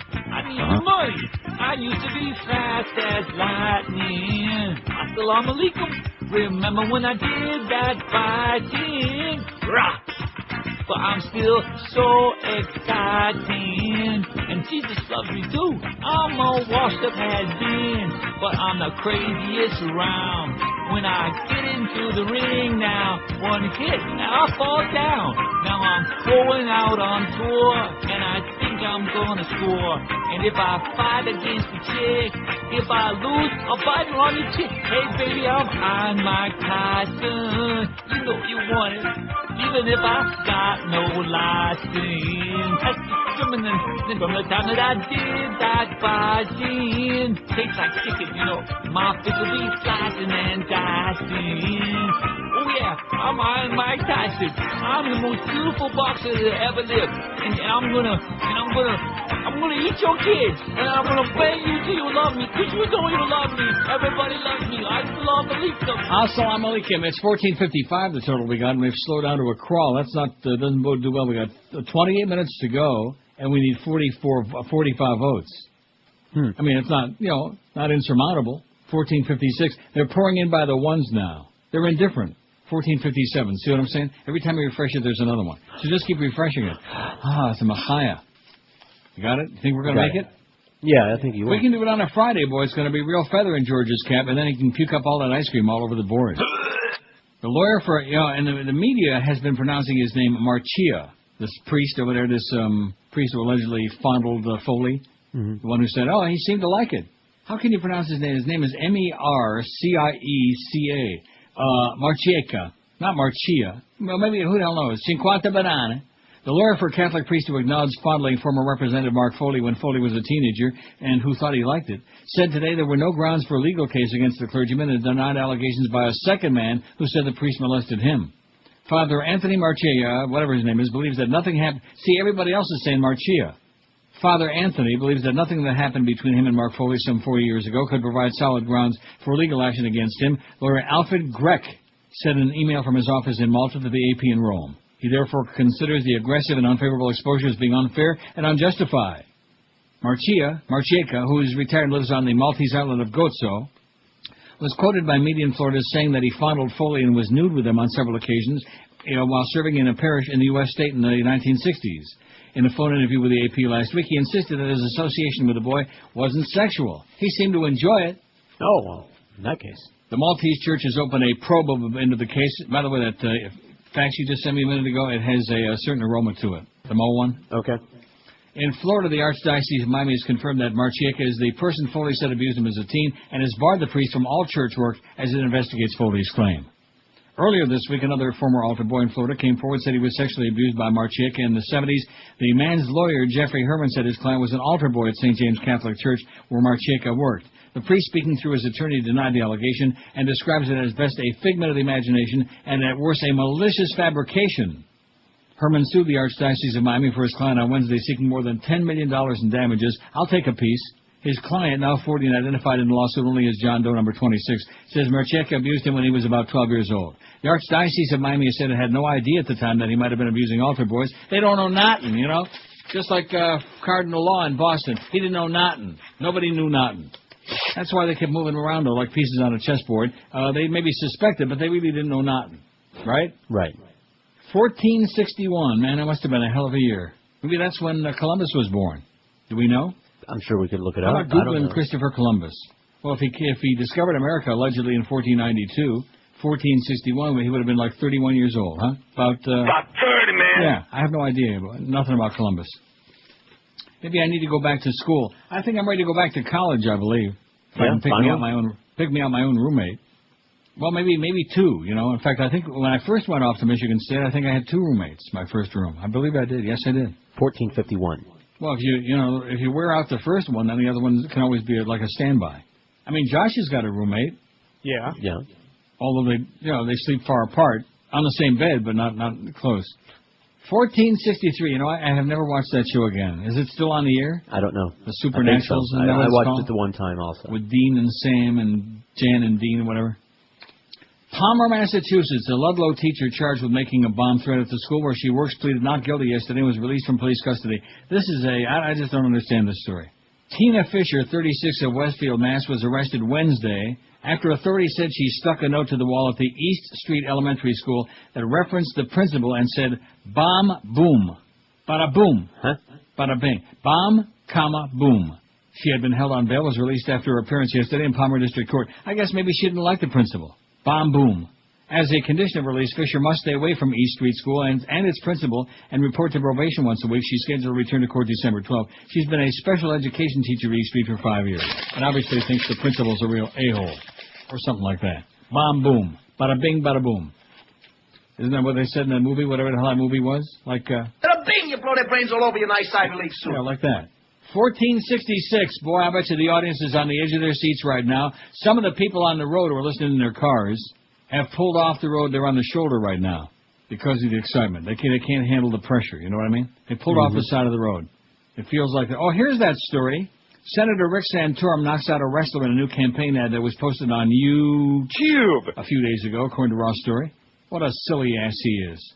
Santorum stresses his record on teaming up with Democrats, including Barbara Boxer, Senator Drew Lieberman, even Hillary Clinton, on assorted legislation as costume wrestlers tussle in a ring before an excited crowd. Well, I wonder if, what's his name was in there? Peter Parker. Oh, that's right. Remember, that's how he got started on this whole deal there. He picked out the costume. Right. Spider-Man. And he had to wrestle the Macho Man. Yes. Too often, Santorum says, this is what it seems like in Washington, but to get things done, you got to work together. Right. The Republican senator delivers his own message from inside the ring as one wrestler pins the other one down. You know what they say about those wrestlers, don't you? Yeah. Just before saying I approve this message, Santorum cold cocks the menacing-looking wrestler who's creeping up behind him without... What word did you say? I said he flattened him. Well, that's what it says here, okay? I understand. A less humorous commercial released by the Santorum campaign combines the restraint I have to use because I've got so many great lines for that. Oh, yeah, no. Don't do it. 14, what do we got? 72. We'll do it. We're going to do it. What year was he born? 1451? Correct. So that means he was like 41, which probably back in the day, 41 was like, not old, but venerable. Pretty mature, yeah. I was just thinking the other day, in a week, what day is November 5? Week from tomorrow? Mm-hmm. It is? Or is it a week from Sunday? I think it's a week from Sunday because October got 31 days. Don't forget to turn your clock back, fall back, spring ahead, tomorrow night at 2 in the morning. November 5th is Sunday? Yes. So I'll be 64. I'm going to be ancient. But a year after that, if I survive, do you realize what I'm going to be? Besides an old fag? Senior citizen. Oi! Oi! Yeah. A less humorous commercial released by the Santorum campaign combines footage of Democratic challenger Bob Casey with leaders of Axis of Evil nations, North Korea and Iran, as mushroom clouds fill the screen. The ad rips Casey for opposing bunker-busting bombs and a missile defense system.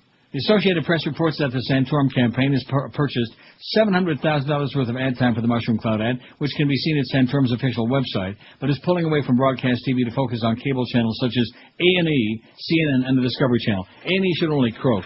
The stuff that they put on the air now. Dog the Bounty Hunter, that's one of the more intellectual shows. They got that, the illusionist guy, what is his name? Chris Angel. Chris Angel, what is he? He's the illusionist. Isn't that it? The Mind Freak. That's it. Chris Angel, Mind Freak. Never seen the show. They got the worst crap on there on A&E, and I like some of the stuff they have on, like American Justice with Bill Curtis, very melodramatic. Let's see what they got on tonight. They got Old 24, City Confidential I like. What's that guy's name? Walter Winchell that does the narration? I don't know. IRS Cold Files sometimes can be good. Crossing Jordan. I don't know what that's all about. I think that's what Mark Foley did to that page. CSI Miami, they got, look at that. Must be CSI Miami Night. They got like one after the other on this. Like hours of it. Hours and hours and hours of crap. 1476. I bet you that's when he was sitting there on bended knee with Queen Isabella, wouldn't you think? Sounds about right. Or with some Spanish queen. The biggest names of best I've seen a few of those. This is Neil From Rogers, Madrid, man. Sports Radio 560 QAM. It's Fatwa Friday, you bastards. I slay you in the name of... Abdul, it is me, Mullah, your good friend. Mullah? I could hardly recognize you with your turban color so dingy. But I just washed it. Then you must do like I do and wash all your clothing in new blue Fatwa cheer. It whitens white and brightens colors, so your turban will not fade or become dingy like when you use other detergents. And then I will not be mistaken for a Sunni again when I use Fatwa cheer? Never! And it's safe for your delicate items too. So don't take a chance on getting a rock in the head because your turban has faded into obscurity. Get Fatwa cheer today. Okay, 146 at QM. That's our anti-sports time. We got Curtis Stevenson for the Mad Dog from Hooters at 2. Then the Humper for 3 solid hours today. The Power Hour, Hank's going to be doing it by himself. 4 to 5, and then 5 to 7, it's Hank solo. He'll probably have somebody on with him. What do you mean by that? I don't know, the last time it was like Mike Tirico, and, you'll find a guest, I'm sure. But you're missing the whole point. The idea of the Power Hour is that we got these two juggernauts, these two big jockheads, Mad Dog and Hank together. Mike Tirico not big enough for you? Mike Tirico is a big star? Are you kidding me? Holy cow, you got to be schmitting me, man. Next you're going to be telling me about Dick Stockton, what a great sportscaster he is. By the way, you realize that the World Series is the lowest rated of all time, and rightfully so, it's crap. Well, it hasn't been very exciting. Hasn't been very thrilling so far, and the Tigers, unfortunately, really disappointing big time, and it's very sad. I'll tell you what else is really sad, this article. It's a good thing that I decided to go through my pile here because we're running out of time. 1482, by the way. Oh, my God, it's almost time to discover America. I remember America. 1483. We got 13 minutes for 17 votes. Oh, that's easy. That's a piece of cake, ain't it? Cake? Sounds good. This is what's sad to me. It's from the Toronto Star, eh? Republicans take aim at Tennessee Democrat and ad also accused of race baiting. GOP election ad taunts Canada. Oh. The Canadian government has lodged a complaint with the Bush administration over a Republican election ad that belittles Canada as a global freeloader. How do you like that? Oh, my God. How do you like that, eh? Canada's ambassador to Washington registered his displeasure over a Senate election ad from Tennessee that implied Canada doesn't pull its weight in international matters. You know what the population of Canada is? How many million? Let me give you a clue. About 30, man. Yeah, about 30. The whole country. The Republican National Committee said Wednesday it would phase out the ad, but it's unclear whether the move came before or after Wilson's phone call. Although the conservative government enjoys a warm relationship with the Bush administration, of course, a Canadian official wasn't shy about condemning the ad. We'd like to remind the Republicans that Canada is playing an important role in rebuilding Afghanistan, the official said. The Bush administration is very unpopular in Canada, no kidding, especially in urban areas where the Tories need to curry support if they hope to win a majority government. No chance. The television ad's chief target is Democratic Senate candidate Harold Ford Jr., who just made the cover of Newsweek and is fighting Republican Bob Corker in a pivotal race of the do-or-die fight to control the upper house of Congress. Various actors in the 30-second spot suggest Ford is a tax-and-spend playboy, a gun control supporter, and soft on terror and nuclear threats to the U.S. One man in the ad says, Canada can take care of North Korea. They're not busy. Prime Minister Stephen Harper's opponents have been eager to exploit his closeness to Bush. Yeah. And then I go to the next page, and it didn't make any sense. Well, that was enough of that. Birds of a feather fail together. Because Stephen Harper wants to be Bush Jr. anyway, kind of like Bush Light. Bush not quite as malignant, but almost. Well, when I rewind and refresh this, could be real interesting. 1486, like I said, it could be real depressing. What do you got? 1486? 1483. I got 1486. I'm way ahead of you. That's because I already turned my clock way ahead. Don't forget, turn your clock back an hour, fall back, spring ahead, okay? Write that on your wrist. So many stupid people in so little time. Spring ahead, fall back. Though, like you said, the whole thing is stupid. Keep changing back and forth. It's like when you go to Europe and you got to set your watch ahead 5 hours in England and 6 hours on the mainland. Huh? Just pick a time. That's the time. Yeah, whatever time you say it is, we'll go along with you. In fact, it's time to leave. See ya. Is that 1487. 1487. This is not good. We got 10 minutes to get 13 votes. Now, you'd think, I think they're toying with us today. They're playing with my emotions. College football player is working with... 1488. I already shut it off. I will not look at her, much less listen to her. You're obsessed. You started it. Yeah. This sick, twisted thing, and you put Imus on in the morning. Getting even with you for this ice cream thing that every you're morning. How am I going to get through the afternoon without eating no ice cream? Don't do it. Go eat something else instead. Ooh. 1488, 89. See, they're playing games with me now. You're messing with my mind. They're funning you. Yeah, they're just having their way with me. That's okay. Most of the world's problems are caused by religious intolerance. 631 over 42% of this very heathen crowd. Thank God, man. Oh, God. Most of the problems caused by greed. 425. Ignorance, as in 228. How dumb do you have to be to still support Bush? That's a good question. How stupid could you possibly be? Amazingly stupid, because I'm amazed by it. Corruption, 110. Overpopulation, 69. Oh, that's just a accident. I hate this poll, 21, just 1.4%. They like it. And natural disasters, 5. Natural disaster like Greg Reed destroying QAM, 1492. All right, Columbus. Rectum. 1492, we got it. I mean, we need 8 more for 5 billion. 1,500, but nevertheless, we got to 1492. Aren't you proud? I'm excited. Now, is that on the Ninta, the Pinta, or the Sinta Marinta? My 8th grade teacher, her name was Edith Helfer. Coincidence? And she looked at me and she said, "You be Helfer?" Oh. I said, "I'd be disgusted by your nasty old..." She was an old, nasty bitch. And she's long since dead, by the way. Long since dead. That was in 8th grade. You know how many 100 years ago that was? About 30. She was a nasty old bag. Old dyke. Oh, I shouldn't have said that. Maybe she's still alive. I'm sure she's not. She was 100 years old back then, and that's how many years ago? Another 100? 152 at QM. Don't forget Curtis at Hooters at 2 for the Mad Dog. Let me tell you right now, get over this weekend to Lou Backroad Chevrolet and help them out and help yourself out with a fantastic deal in Lou Backroad's Race to 1,000. For the first time in their history, they're out to sell 1,000 cars in 1 month, and they're going to do it. Just like we get to our goal, they're going to get to theirs. In order to do that, Lou Backroad is staying open until midnight every night this month to get to that 1,000 number. But the month it's waning. These are the waning days, baby. It's waning over here. Forget the price, make them an offer, and they'll beat any deal you ever heard of. They give you more money for your trade, 0% financing, rebates up to $6,000, whatever it takes. And then after you make the purchase, they give you a fabulous service. Believe you me, I know. I've been buying my Corvettes and other cars from Lou Backroad for over 20 long, amazing years now. Lou Backroad Chevrolet with 2 locations for you in Pompano Beach, a quarter-mile west of I-95, and in Coconut Creek on 441, just south of the Sawgrass. Don't forget, they're staying open till midnight every night, so whatever your schedule, you got no excuse. Get your ass over to Lou Backroad for a fantastic, unbeatable deal on a great new Chevy. Or check them on the web at Lou Backroad, BACHRODT, LouBackroad.com. And don't forget to join the street team this Sunday, noon to 2 in Lou Backroad at 1801 West Atlantic Boulevard in Pompano Beach. Stop by to spin the wheel for those very chintzy QM prizes and say hi to Josh and give him a big kiss on the lips for all of us. The biggest names, the best talent. This is Neil Rogers, Sports Radio 560 QAM. It's Steve in Miami. 15-14 on the poll. We did it, baby. 560 WQAM. And now a message from Tripoli, the African Adoption Association. Come to Africa and get the baby. Unless you are a middle-income, average, everyday American family, we don't give you the baby, but we do give one to Sting. The line to get the baby from Africa is currently 22 years long, much like the line to get on El Toro at Six Flags. Unless you are Jennifer Aniston, then you can use the celebrity drive-thru window and order up whatever you need. Come to Africa, where the weather is hot and dry, and the babies don't hardly cry, probably because we give them the camel milk, which seems to quiet them.